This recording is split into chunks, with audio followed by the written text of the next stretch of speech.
तैयारी क्या करते हो?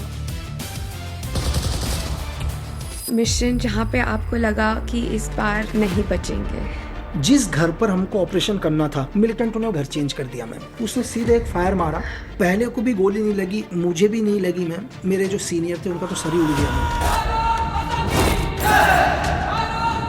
मेरे को 11 जेलों के अंदर रखा। 8 बारी बेल रिजेक्ट करने के बाद भी मैं बाहर आया मैम। जिन आदमियों का शूट आउट मेरे ऊपर लगा, एक के ऊपर 18 केसेस चल रहे हैं, दूसरे के ऊपर 12 केसेस चल रहे हैं। अरे तुम ईमानदार थे तो हो सकता है यार कि तुम पहले उसको अंदर कर देते ना। आज के हमारे गेस्ट हैं मिस्टर लक्की बिष्ट, भारत के अपने जेम्स बॉन्ड। इन्होंने प्रधानमंत्री नरेंद्र मोदी की सुरक्षा संभाली, देश के लिए खतरनाक स्नाइपर मिशन पूरे किए और 2009 में बेस्ट एनएसजी कमांडो का सम्मान पाया। पर असली कहानी यूनिफॉर्म के पीछे छुपी है। स्पाइज, हनी ट्रैप्स और रॉ की सीक्रेट पावर्स। आप जानेंगे वो कौन से टैक्टिक्स हैं जो एक सीक्रेट एजेंसी इस्तेमाल करती है एक एनिमी कंट्री को बर्बाद करने के लिए and make that country kneel down. So let's begin. एक बारी इंडियन आर्मी के एक रेजिमेंट के अंदर कैरम खेल रहे थे तो कुछ इंसर्जेंट आए, निहत्ते सोल्जर के ऊपर फायर करा। हमारे 4-5 सोल्जर शहीद हो गए। 100% हमारे को एविडेंस मिल चुके हैं कि इस आदमी ने ऑर्डर्स दिए थे फायर करने के। गवर्नमेंट ने बोला नहीं, इनके साथ हमारा सीज फायर चल रहा है, आप इसको टच नहीं करोगे। इजराइल दुनिया में आज जैसे जाना जाता है, इजराइल अटैकिंग के लिए ही जाना जाता है मैम। वो सीधे एक ही बोलते हैं, अगर आपने हमें छेड़ा, चाचा, ताऊ, बुआ, फूफा सबको मारेंगे, कहेंगे डीएनए खराब है। हमारे देश के प्रधानमंत्री भी नहीं कह सकते कि मैं अपनी RNW को 100% जानता हूँ। आपने नेपाल के बारे में पहले से बताया था कि ये होएगा। जब पूरे देश की जनता रोड के ऊपर आती है मैम, तो तब देश की सरकार गिरती है। उन सबको रोड पर लाने तक का काम होता है कि एजेंसी एक स्पाई का। हनी ट्रैप कैसे सेटअप करते हैं? आप रिलेशनशिप्स को कैसे मैनेज करते हैं? जेल के अंदर आपको क्या लगा? नमस्ते, इतनी एक्साइटेड हूँ मैं। आई थिंक मेरे पास एक प्रिविलेज है, ग्रैटिट्यूड है कि I am actually sitting with the James Bond of India. You are the world's top 200 snipers. I think the first Indian जो इस लिस्ट में आया है। लेकिन मैं बहुत एक्साइटेड हूँ आज कॉन्वर्सेशन में टू टॉक अबाउट आपके एक्सपीरियंसेस, आपके stories, but most importantly I think to get into the mind of a spy, of a sniper, and to use that mind and उसकी जो secrets हैं to unlock those, कि कैसे हम आपकी learning को अपनी life में apply कर सकते हैं, आपसे कैसे सीख सकते हैं। हाँ मैम, सबसे पहले थैंक यू। मुझे बहुत अच्छा लग रहा है यहाँ पर आके और इस पॉडकास्ट में बात करके।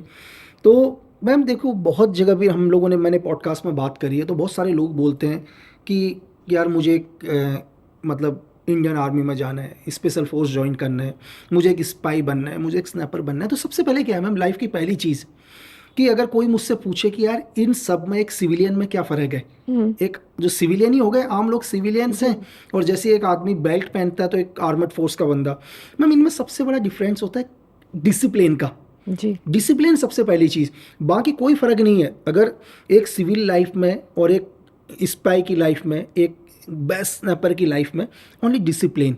फॉर एग्जांपल के लिए मैम, एक आज किसी का परिवार है, किसी का घर है, तो एक परिवार में एक बाप के 2 बेटे हैं या 3 बेटे हैं। आज आपने देखा होगा यार, उसके तीनों बेटे अलग रह रहे हैं मैम। एक अपनी वाइफ के साथ उधर रह रहा है, एक अपनी वाइफ के साथ इधर रह रहा है, जबकि स्टार्टिंग से वो एक घर में थे। तो मैं कह रहा हूँ कि आज एक घर का डिसिप्लिन क्या है कि एक फादर अपने 3 बच्चों को कंट्रोल नहीं कर पा रहा है ना, 3 बच्चे उसकी कमांड पर काम नहीं कर रहे हैं। तो दुनिया की आर्मी क्या है मैम कि एक कमांडर सामने खड़ा होता है और 15 लाख की आर्मी खड़ी होगी। अगर कमांडर ने बोल दिया कि सावधान खड़े रहो, चाहे दुनिया में तूफान आ जाए, कुछ भी आ जाए, तो आदमी सावधान रहेगा। यही डिसिप्लिन है, दोनों में ये फ़र्क है मैम। तो दुनिया की कोई भी फोर्स चलती है या दुनिया का कोई भी बेस्ट स्पाई, वो डिसिप्लिन, तो ये मेजर फ़र्क है। तो हर एक आम इंसान को भी लाइफ में डिसिप्लिन लाना चाहिए, वो बहुत इंपॉर्टेंट है। ज़रूरी नहीं है कि आप दुनिया के स्पाई बनो या दुनिया में आप आर्मड फोर्स ज्वाइन करो, लेकिन डिसिप्लिन लाना चाहिए मैम लाइफ के अंदर। तो मैं ये कहना चाहूँगा कि डिसिप्लिन को आज से ही अपनी लाइफ में लाना शुरू करो ma'am. What a beautiful start Lucky ji. And I think इतना इम्पोर्टेंट होता है कि हम ना अपने इतना दिमाग में घूम जाते हैं, अच्छा ये क्यों कर रहे हैं, कैसे कर रहे हैं।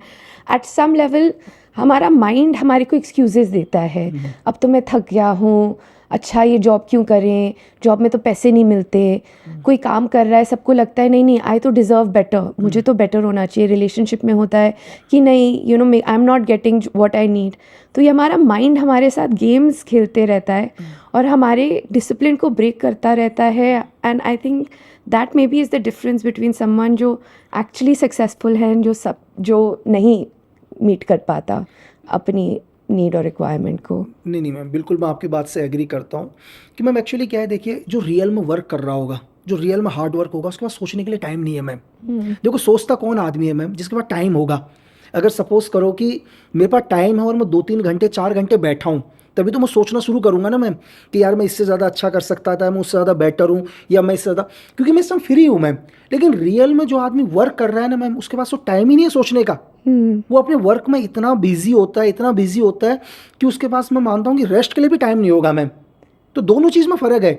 आप लाइफ में काम करते जाओ, आप रियल में मेहनत कर रहे हो ना, आप अपने गोल तक पहुंचोगे, आपको पता ही नहीं चलेगा। आप पीछे मुड़कर देखोगे तो आपको लगेगा यार मैं यहाँ तक कैसे पहुंच गया, आपको खुद शौक होगा। तो मुझे नहीं लगता कि मैम दुनिया का कोई भी आदमी, देखो 2 ही सिद्धांत है मैम लाइफ के अंदर, 2 तरह के ही गोल चलते हैं जो मैं कहना चाह रहा हूँ। या तो एक इंसान जो होगा वो सोचेगा कि मुझे लाइफ के अंदर वो गोल अचीव करना है, पहला थ्योरी पर, इस सिद्धांत पर चलता है एक आदमी कि मुझे वहाँ पहुँचना है। एक दूसरा आदमी होता है, मैं वो बोलता है कि मैं लाइफ में जहाँ भी पहुँचूंगा वो मेरे लिए बेस्ट होगा। दूसरे से तीसरा सिद्धांत है ही नहीं दुनिया में।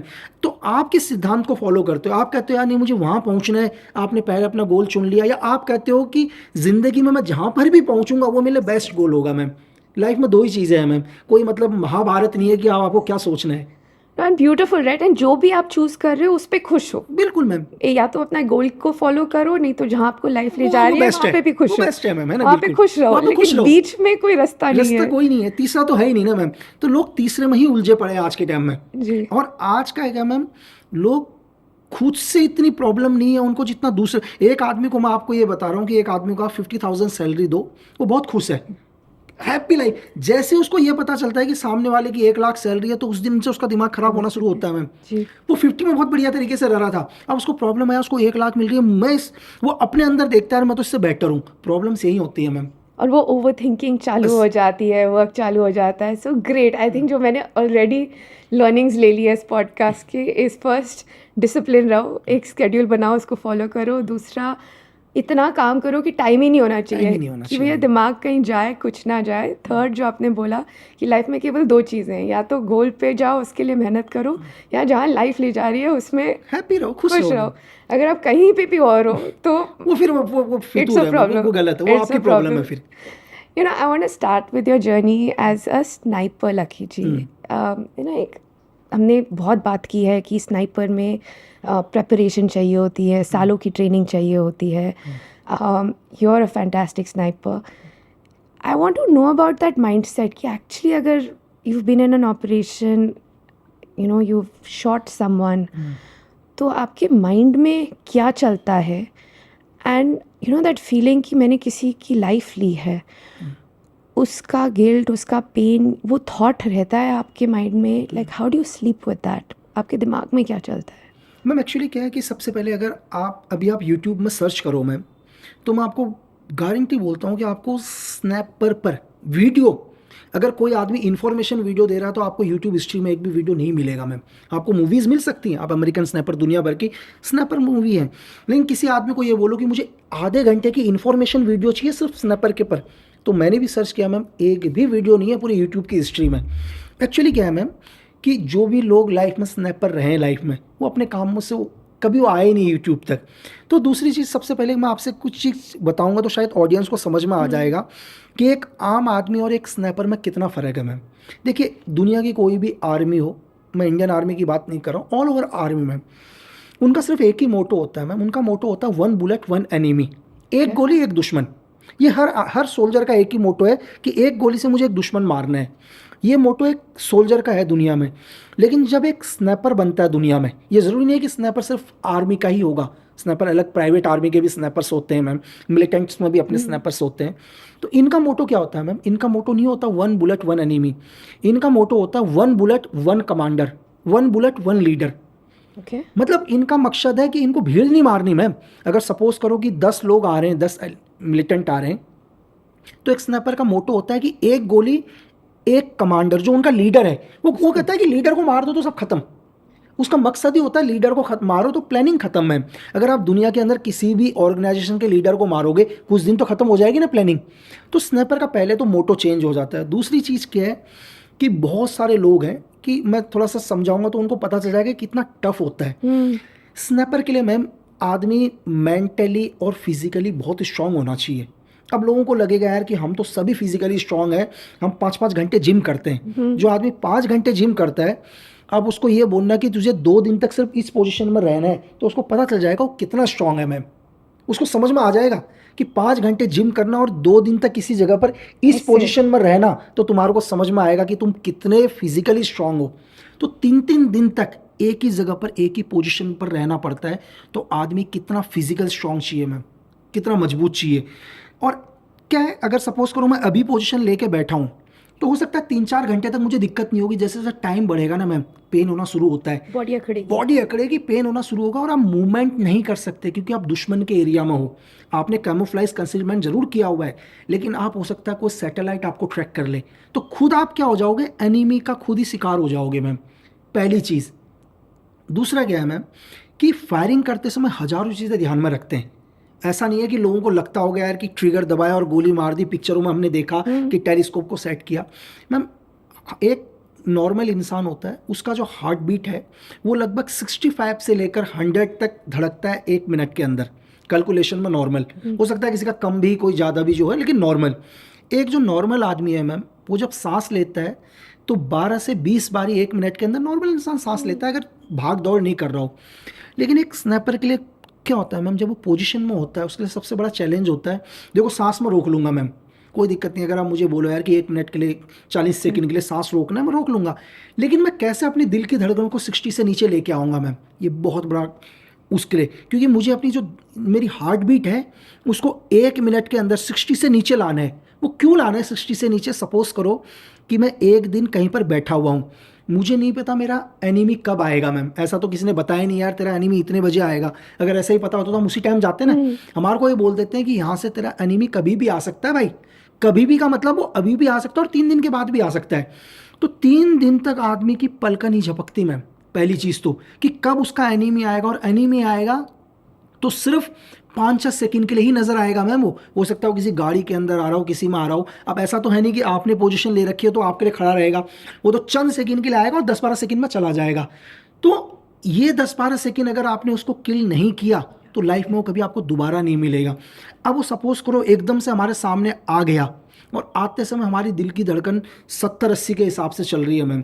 जब भी मैं ट्रिगर दबाने की कोशिश कर रहा हूँ और उसी टाइम मेरी दिल की धड़कन भी, हार्ट बीट हुआ, तो हल्का सा हार्ट बीट कहने का मतलब है कि जब भी मेरी गोली बैरल से निकलेगी, राइफल के बैरल से निकलेगी, तो 1 mm की गलती, 1 mm कितना हुआ मैम आप सोचो ना, 1 mm एक बाल के जितना।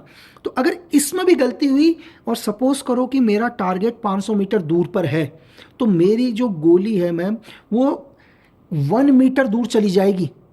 मतलब एक आदमी का सर इतना सा है मैम, सपोज करो कि 15x8 का सर है, लेकिन मेरी जो गोली है वो कितना 1 मीटर दूर चली जाएगी 1 mm की गलती होने में। तो एक स्नैपर के लिए इतना टफ है मैम। हार्ट बीट, मतलब एक हार्ट बीट की वजह से मेरी गोली क्या होगी मैम, उसके सर को छोड़ के 1 मीटर इधर चली जाएगी, 1 मीटर तो कम। और मेरे एनिमी को पता चल जाएगा कि इस वो टारगेट है, वो जिंदगी में फिर उसको कभी मार नहीं पाओगे मैम। तो लगता ईजी है, उसके लिए बहुत टफ इस चीज़ की प्रैक्टिस मैम, कि कैसे आपको प्रैक्टिस करना है, कैसे आपको हर मौसम के अंदर रहना है, कैसे आपको अपनी हार्ट बीट को 60 से नीचे लेके आना है, ठीक है, कैसे आपको 2-2, 3-3 दिन तक बिल्कुल पल के झपकाए बिना रहना है। तो तभी आपको मतलब आप एक दुनिया के अच्छे स्नैपरों में गिनती आपकी होगी ma'am. Lucky ji, I mean this is fascinating. तो बेसिकली 3 दिन में योर, मतलब मैं बॉक्सिंग का एग्जांपल देती हूँ, थोड़ी बहुत बॉक्सिंग की है मैंने, तो उसमें 3 मिनट का मैं वो 3 साल जैसा लगता है का एक वो बाउट शॉपिंग का एक वो होता है और पूरी बॉडी एक फाइट और फ्लाइट रिस्पॉन्स में होती है। और 3 मिनट के बाद मतलब खड़ा नहीं हो जाता है क्योंकि बॉडी में इतना मतलब एनर्जी, एड्रेनलिन होता है। 3 दिन तक अपनी बॉडी को ऐसे रखना, इसमें ये फिजिकल स्ट्रेंथ है, मेंटल स्ट्रेंथ है, इसमें आप मतलब जस्ट बेसिक लाइक टॉयलेट जाएंगे नहीं जाएंगे, आप कैसे इसको मैनेज कर रहे हैं, खाना पीना कैसे करते हैं? मैम एक्चुअली देखिए क्या होता है, जब जो वहाँ पर 3 दिन में पोजीशन ली होगी वो डेफिनेटली एक स्नैपर होगा, लेकिन ये बनने के लिए आदमी मेंटली और फिजिकली बहुत स्ट्रांग होता है। कैसे? जब भी एक स्नैपर को तैयार किया जाता है मैम, तो ये लगा लो 40 किलोमीटर की रनिंग होती है मैम, 40 किलोमीटर रनिंग, और बॉडी में कम से कम 25 से 30 केजी का वेट होगा मैम। 40 किलोमीटर तक कंटिन्यू दौड़ना है, या पैदल नहीं चलना है मैम, आपको दौड़ना है 40 किलोमीटर तक, और आपके शरीर में 30 केजी वेट।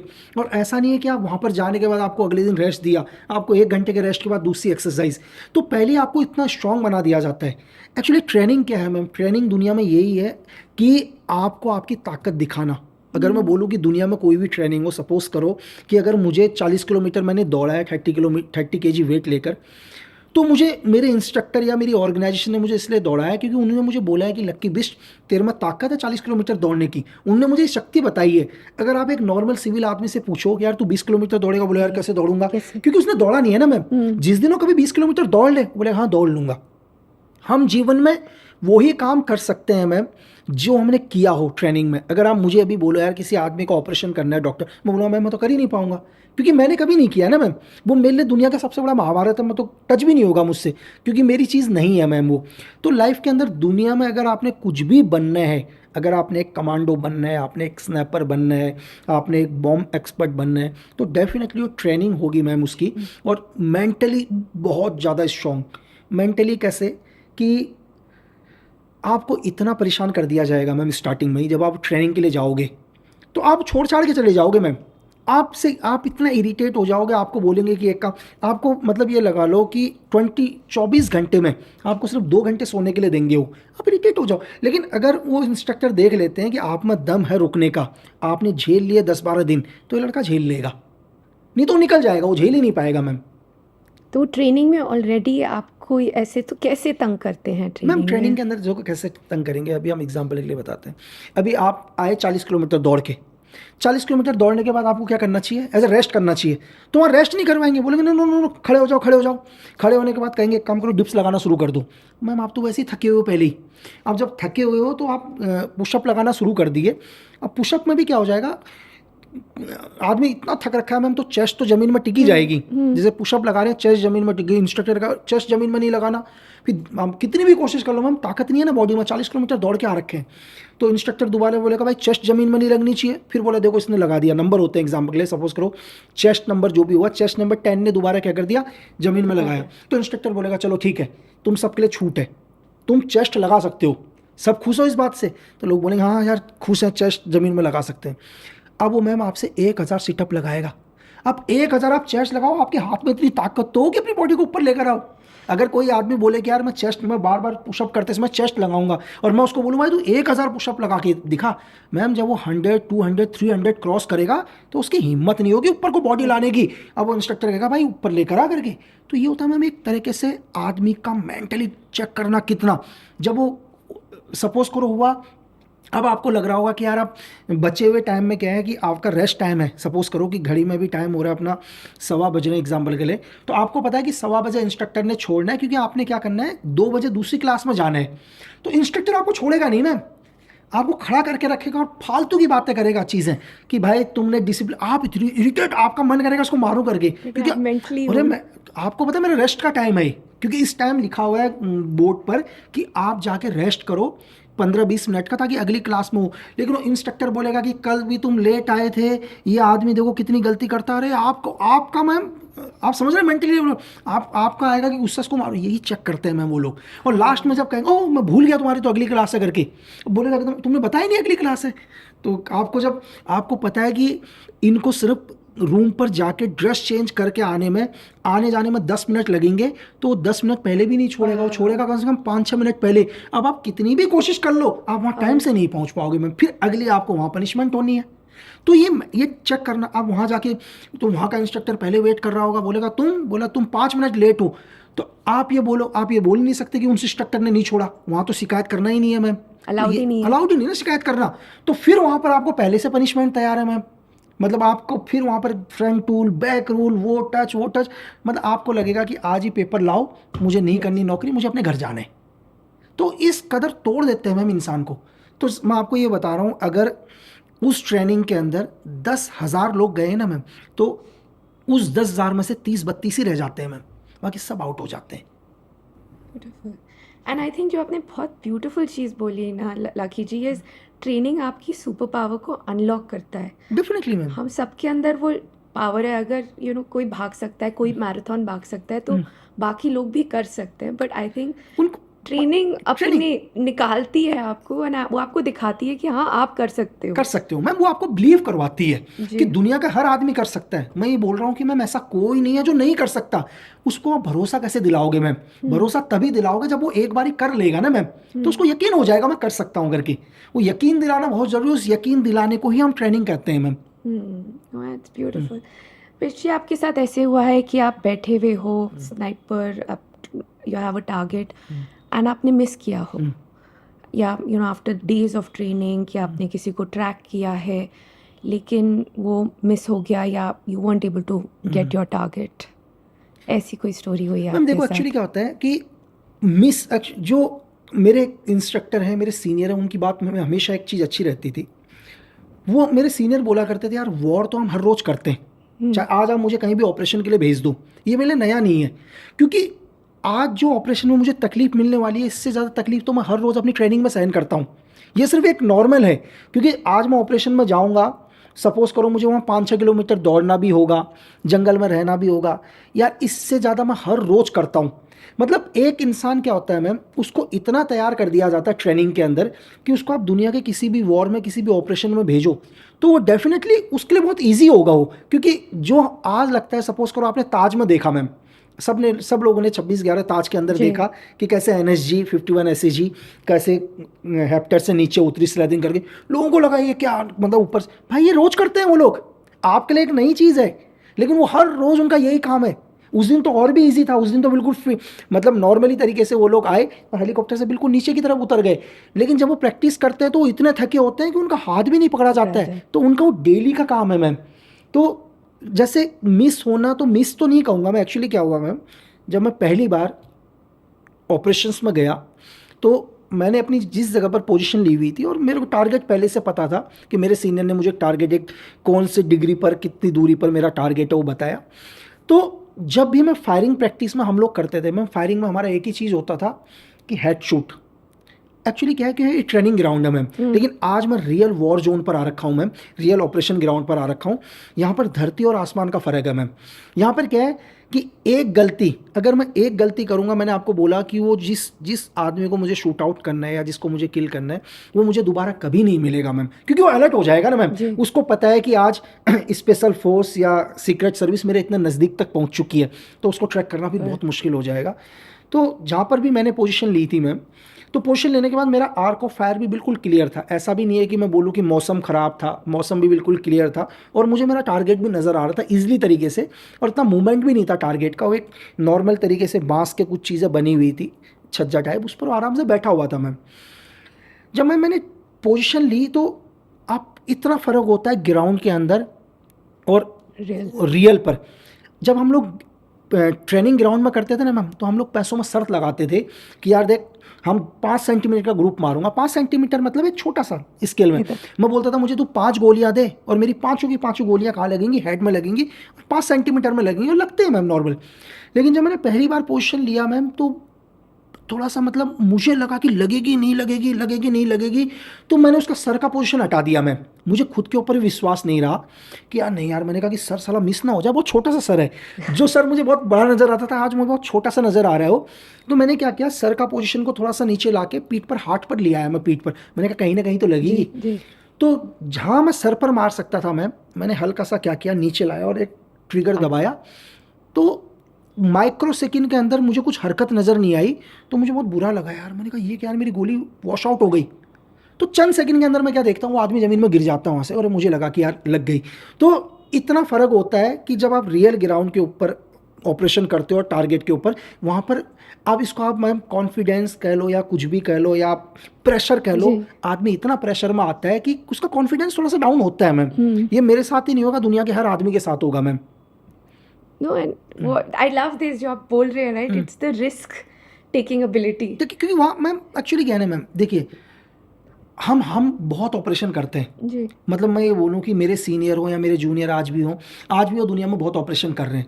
ये देश की जनता पता है क्या मैम, भारतीय सेना मैम 365 दिन ऑपरेशन करती है मैम। वो हर रोज सक्सेस ऑपरेशन करती है। हमारी सीक्रेट सर्विस हर रोज ऐसी इंफॉर्मेशन ला के देती है इस देश को कि हम लोग सेफ हैं, लेकिन उसको कभी कोई नहीं बोलते और ना ही कभी बताया जाता है। लेकिन इस देश में आप एक इंफॉर्मेशन आपसे एक मिस हो जाए, गलती से आपसे कोई टेररिस्ट छूट जाए, तो पूरी जनता रोड पर आ जाती है कि देश क्या कर रहा है मैम। तो आपके 364 जो आपने सफल ऑपरेशन करें उसको कभी याद नहीं किया जाएगा। बस आप एक गलती करके देख लो मैम, उस गलती पर आपको हजारों चीज़ें बोल दी जाएंगी मैम। कि उसकी प्रॉब्लम है। नहीं, जो आपने बोला ना in terms of risk and reward, जब प्रेशर हाई होता है तो काफ़ी टाइम ये होता है कि अगर मैं ये करूँगा तो मेरे को 100% सक्सेस मिलेगा, राइट? ये बुलेट अगर सिर पे लगेगी तो 100% सक्सेस होगी, लेकिन उसकी रिस्क भी ज़्यादा है रिस्क क्योंकि वो ज़्यादा है छोटा है। छोटा है अगर मैं बॉडी पे करूँगा तो लगेगी कहीं ना कहीं, लगेगी बिल्कुल। उस पर, लेकिन वो रिस्क भी कम है। बट आई थिंक लाइफ का भी एक बहुत अच्छा एग्जाम्पल है कि जिस चीज़ में आपकी रिस्क ज़्यादा होती है, चांसेस ऑफ सक्सेस भी उतनी ज़्यादा होती है। जितनी आपकी रिस्क कम होती है उतनी आपकी चांसेस ऑफ सक्सेस भी कम हो जाती है। बिल्कुल मैम। एंड आई थिंक आप ट्रेनिंग से अपने आप को ट्रेन कर सकते हो कि एक्चुअली आप वो रिस्क ले सको जिसमें आपको ज़्यादा से ज़्यादा सक्सेस मिले। डेफिनेटली धीरे धीरे क्या होता है मैम, धीरे धीरे ग्राउंड एक्सपीरियंस आता है और एक टाइम ऐसा आता है कि सर के अलावा कुछ नहीं दिखता आदमी को। Really? तो देन ये धीरे धीरे इन वर्क के आ गया मैम। तो अब जब आप मतलब by the end of it आपको केवल अपना एकलव्य की तरह केवल आपको आँख दिखती है। अब तो मतलब आप बोलने की सिर्फ आपको ये बोल रहे हो कि अब हमारे को सिर्फ ये देखकर बता देंगे कितने रेंज है। अब हमारे को टेलीस्कोप से देखने की भी ज़रूरत नहीं है मैम कि मेरा टारगेट मुझसे कितने की दूरी में है। अब मैं देख के मुझे डिवाइस विंड मेकर में भी नहीं देखना कि हवा की स्पीड क्या चल रही है। मैं बोल दूँगा हवा की स्पीड 5-7 किलोमीटर प्रति घंटे की स्पीड से चल रही है, तो एक्सपीरियंस से आ जाता है मैम धीरे धीरे। और एक ऑपरेशन के लिए आप तैयारी क्या करते हो? आपके लिए टिपिकली एक यूजुअल ऑपरेशन में क्या आपकी प्रेपरेशन होएगी जाने से पहले? मैम देखो एक्चुअली क्या होता है कि डिपेंड करता है कि कभी भी ऑपरेशन डिपेंड करता है एनिमी के ऊपर मैम। आपका एनिमी कितना खतरनाक है, आपका एनिमी जितना पावरफुल होगा आपको उससे ज़्यादा पावरफुल बनना पड़ेगा मैम। कि अगर देश की कोई सीक्रेट सर्विस हो मैम, उसके लिए किसी गुंडे मोबाइल के लिए तो उसको तैयार नहीं करेंगे मैम। डेफिनेटली आपका जो एनिमी है वो भी दुनिया में किसी ना किसी मिलिट्री द्वारा ट्रेंड है मैम। वो भी मेरा जैसा ट्रेंड है, ऐसा नहीं है कि वो एक नॉर्मल गुंडा है कहीं का या कुछ है। तो वो भी डेफिनेटली हो सकता है कि मैं 20 हूँ 19 हो या वो 20 हो या मैं 19 हूँ, तो एक जैसे ही होते हैं दोनों। तो मैं भी उसके लिए एनिमी हूँ, मैं भी उसके लिए मिलिटेंट हूँ। तो आपका एनिमी, सबसे पहले तो हम अपने एनिमी के बारे में एनालाइज करते हैं कि हमारा एनिमी है कैसा। कि हम मतलब हमारे दुनिया में एक कहावत है मैम कि मैं जब तक अपने एनिमी को नहीं मार सकता जब तक मैं उसको जानूंगा नहीं मैम। तो मुझे मेरे एनिमी को मारने से पहले उसको जानना बहुत ज़रूरी होता है कि उसकी पावरफुल चीज़ें क्या हैं, उसकी नेगेटिव चीज़ें क्या हैं, ठीक है। उसका पावरफुल एरिया कौन सा है, ठीक है, वो कमज़ोर किस एरिया के अंदर आता है। कि सपोज़ करो कि मुझे पता है कि एक एनिमी है, एक सपोज़ करो एक इंसर्जेंट ग्रुप है उसका कोई भी एरिया कमांडर है और मुझे पता है गोरिल्ला वॉर के अंदर महारत हासिल है उसको, ठीक है। अब मेरे लिए जंगल में उसको टारगेट करना बहुत डिफिकल्ट हो जाएगा क्योंकि वो भी गोरिल्ला वॉर करता है मैम। वो गोरिल्ला वॉर के अंदर महारत हासिल है, तो उसको भी कहीं ना कहीं हमारे भनक ना लग जाए आने की, उसको पता ना चल जाए। तो पता चला जिस ऑपरेशन को आप करने जा रहे हो आपके ऊपर काउंटर ऑपरेशन हो गया मैम। तो एनिमी का हमेशा क्या किया जाता है, हम लोग उसका पावरफुल एरिया से उसको हमेशा क्या करते हैं, कमज़ोर एरिया में लाने की सोचते हैं। पहले आप उसको उसके पावरफुल चीज़ से बाहर निकालो। दूसरा क्या है कि जिस जगह पर आप ऑपरेशन कर रहे हो उस ऑपरेशन के लिए मैम सबसे चीज़ सिविलियंस का बहुत ध्यान रखना पड़ता है मैम। कहीं आपके एक ऑपरेशन की वजह से किसी सिविलियन को तो दिक्कत नहीं हो जाएगी। जिस जगह पर आप ऑपरेशन कर रहे हो इसके आसपास सिविलियंस की आबादी ज़्यादा तो नहीं है, ऐसा तो नहीं है कि आपका कोई भी बुलेट किसी सिविलियन को टारगेट कर सकता है। तीसरी चीज़ कि आप मौसम हमारे लिए बहुत इंपॉर्टेंट होता है मैम। अगर मेरे को, मैं बोलूँगा कि मेरे लिए जितना ख़राब मौसम होगा मैम मेरे लिए उतना अच्छा है, बेटर है मेरे लिए बेटर। दुनिया का ऑपरेशन जितना ख़राब मौसम होगा हमारे लिए सबसे बढ़िया ऑपरेशन का टाइम होता है। जैसे सपोज करो कि आज आंधी तूफान चल रही है तो मेरे लिए इससे अच्छा टाइम नहीं होगा मैम कि बरसात आ रही है आंधी तूफान आ रही है। ये मेरे लिए बेस्ट टाइम है ऑपरेशन करने का, क्योंकि अब मैं जब मूवमेंट करूंगा मैम ना तो आपको मेरी आवाज़ सुनाई देगी ना मेरे जूतों की आवाज़ आएगी। अगर गलती से कोई पेड़ हेड़ की भी आवाज़ आई तो उस तूफान में मेरी आवाज़ दब जा रही है मैम, तो मेरे लिए खतरा कम है। मेरा जो एनिमी है वो मुझे वॉच नहीं कर पाएगा। तो ख़राब मौसम मेरे लिए बहुत इंपॉर्टेंट होता है मैम।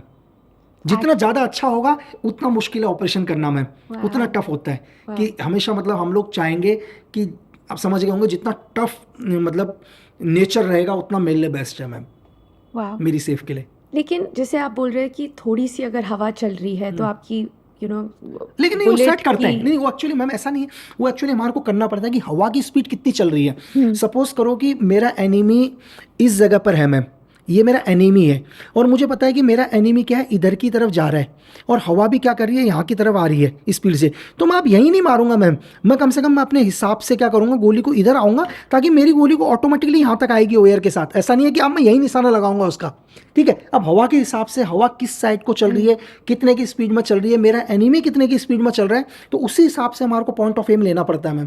ब्यूटीफुल ये beautiful and again I am getting just so many life lessons right कि आप कुछ भी कर रहे हो अपनी एनिमी को समझो, जानो, फिर अपनी प्रेपरेशन करो। बिल्कुल it's not about you, it's about the other person. एक बहुत आपने इंटरेस्टिंग चीज़ बोली कि मैं अपने एनिमी को उसकी पावरफुल जोन से निकालता हूँ। सो ये कैसे करते हैं आप? मैम देखिए एक्चुअली क्या होता है, मैं आपको बताऊं कि दुनिया का हर आदमी का एक पावरफुल जोन है मैम। देखो जब तक एक एग्जांपल के लिए सपोज करो, मैं एक ऑपरेशन बताता हूं मैम आपको, मैं कहाँ पर था ऑपरेशन नहीं बताऊंगा आपको। एक्चुअली क्या हुआ कि एक बारी इंडियन आर्मी के कैरम खेल रहे थे मैम, एक रेजिमेंट के अंदर, कंपनी के अंदर कैरम खेल रहे थे, तो कुछ इंसर्जेंट आए मैम। कुछ इंसर्जेंट आने के बाद क्या किया उन्होंने, एकदम से निहत्थे सोल्जर के ऊपर फायर करा मैम। उसमें शायद 4-5 कैजुअलिटी दे के चले गए हो, हमारे 4-5 सोल्जर शहीद हो गए। अब क्या है, हाँ एज ए सीक्रेट सर्विस होने के नाते हमने पता किया कि ये किसने किया पूरा का पूरा। तो हमारे को एक ऑर्गेनाइजेशन का पता चला कि और इस ऑर्गेनाइजेशन का एक काम है।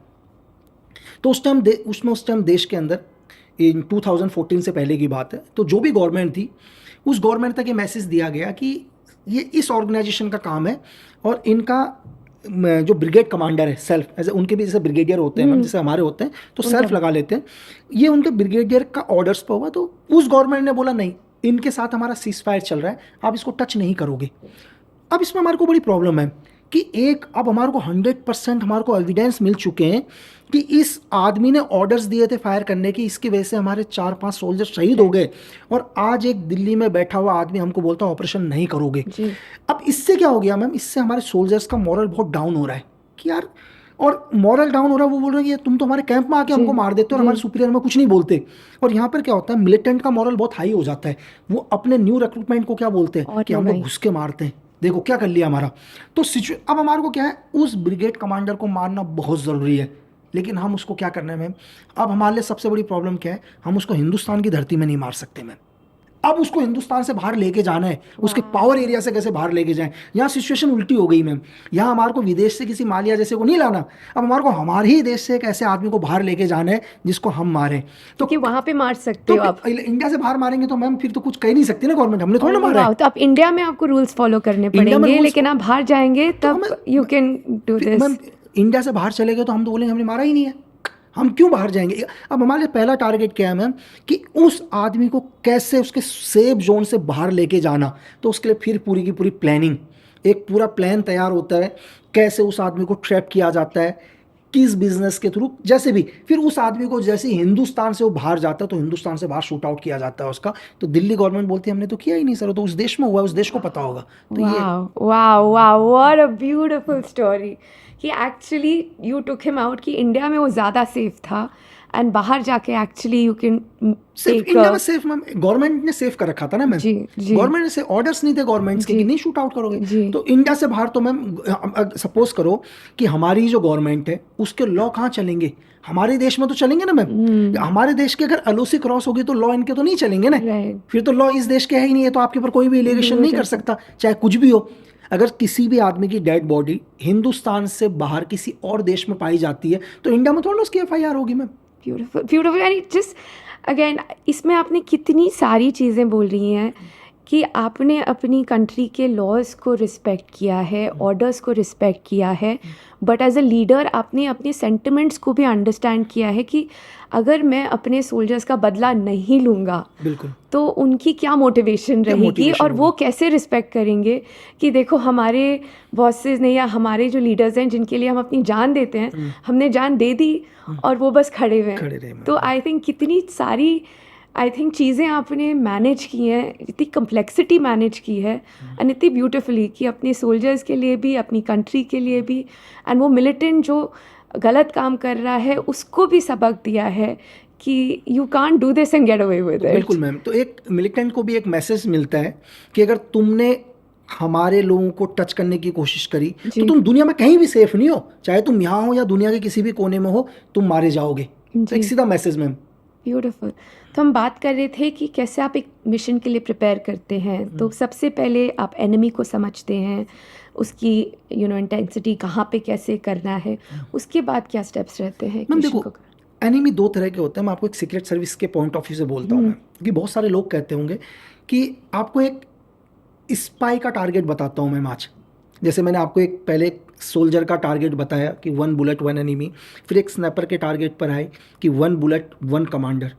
अगर मैं आपको बोलूँ कि एक स्पाई के दुनिया में 3 ही टारगेट होते हैं मैम, सिर्फ 3 टारगेट एक स्पाई को दिए जाते हैं। पहला टारगेट होता है किसी बहुत बड़े ऑर्गेनाइजेशन का कोई लीडर, किसी ऑर्गेनाइजेशन का कोई लीडर, वो दुनिया में कोई भी हो सकता है। एग्जाम्पल ले, फॉर एग्जाम्पल मैं बताता हूँ, बहुत सारा आपने जैसे हमास वगैरह ग्रुप सुने हो आपने, किसी भी जैसे लिट्टे सुने हो, तो किसी भी ऑर्गेनाइजेशन का एक लीडर, उसका पहला टारगेट होता है मैम एक स्पाई का, उसे ख़त्म करना। एक स्पाई का दूसरा टारगेट होता है एक पूरी ऑर्गेनाइजेशन को ही ख़त्म करना। एक स्पाई का तीसरा टारगेट होता है किसी देश को ही ख़त्म करना मैम। वाओ। तो ये 3 ही टारगेट होते हैं उसके। जी, कैसे? कि एक एग्जाम्पल बताता हूँ आपको, हम लेके आते हैं टारगेट के ऊपर एक देश को ख़त्म करना। आपने भी देखा मैम कि श्रीलंका बगल में ख़त्म हुआ मैम, श्रीलंका के बाद आपने देखा बांग्लादेश ख़त्म हुआ, जी। बांग्लादेश में आपने देखा कि नेपाल के अंदर क्या हुआ। हम किसी भी देश के अंदर, हम आपको एग्जांपल लेके आता हूँ, किसी भी एक देश के अंदर, मैं बांग्लादेश के अंदर लेके आता हूँ कि बांग्लादेश के अंदर क्या चल रहा था। हसीना गवर्नमेंट कई टाइम से चल रही थी मैम। अब क्या होता है, वेस्ट में बैठा हुआ एक देश, चाहे यूएस हो, यूएस क्या करता है मैम, अपना पहले हसीना गवर्नमेंट को कहता है कि मुझे ये आइलैंड चाहिए। तो हसीना गवर्नमेंट बोलती है मुझे आइलैंड नीचे, सेट आइलैंड कुछ नाम है, मेरे नाम से एस से कुछ नाम है, सेट आइलैंड, वो मुझे चाहिए। हसीना गवर्नमेंट मना कर देती है कि मैं ये आइलैंड यूएस को नहीं दूंगी, ये बांग्लादेश की संपत्ति है। लेकिन यूएस को किसी भी कीमत में आइलैंड चाहिए, क्योंकि अपना नेवल बेस बनाना चाहता है वहाँ पर। तो यूएस क्या करता है मैम, यूएस कि अब सीआईए के ऊपर लाते हैं काम, सीधे सीआईए का। सीआईए देखता है कि मुझे किसी भी कीमत पर ये आइलैंड चाहिए, तो उसको पता है कि हसीना गवर्नमेंट कभी भी आइलैंड नहीं देगी। तो अपोजिशन में देखता है कि हसीना गवर्नमेंट के अपोजिशन में कौन है, उस आदमी को इन्वेस्ट करना शुरू करता है। एक पूरा सीआईए उसको पैसा देना शुरू करते हैं।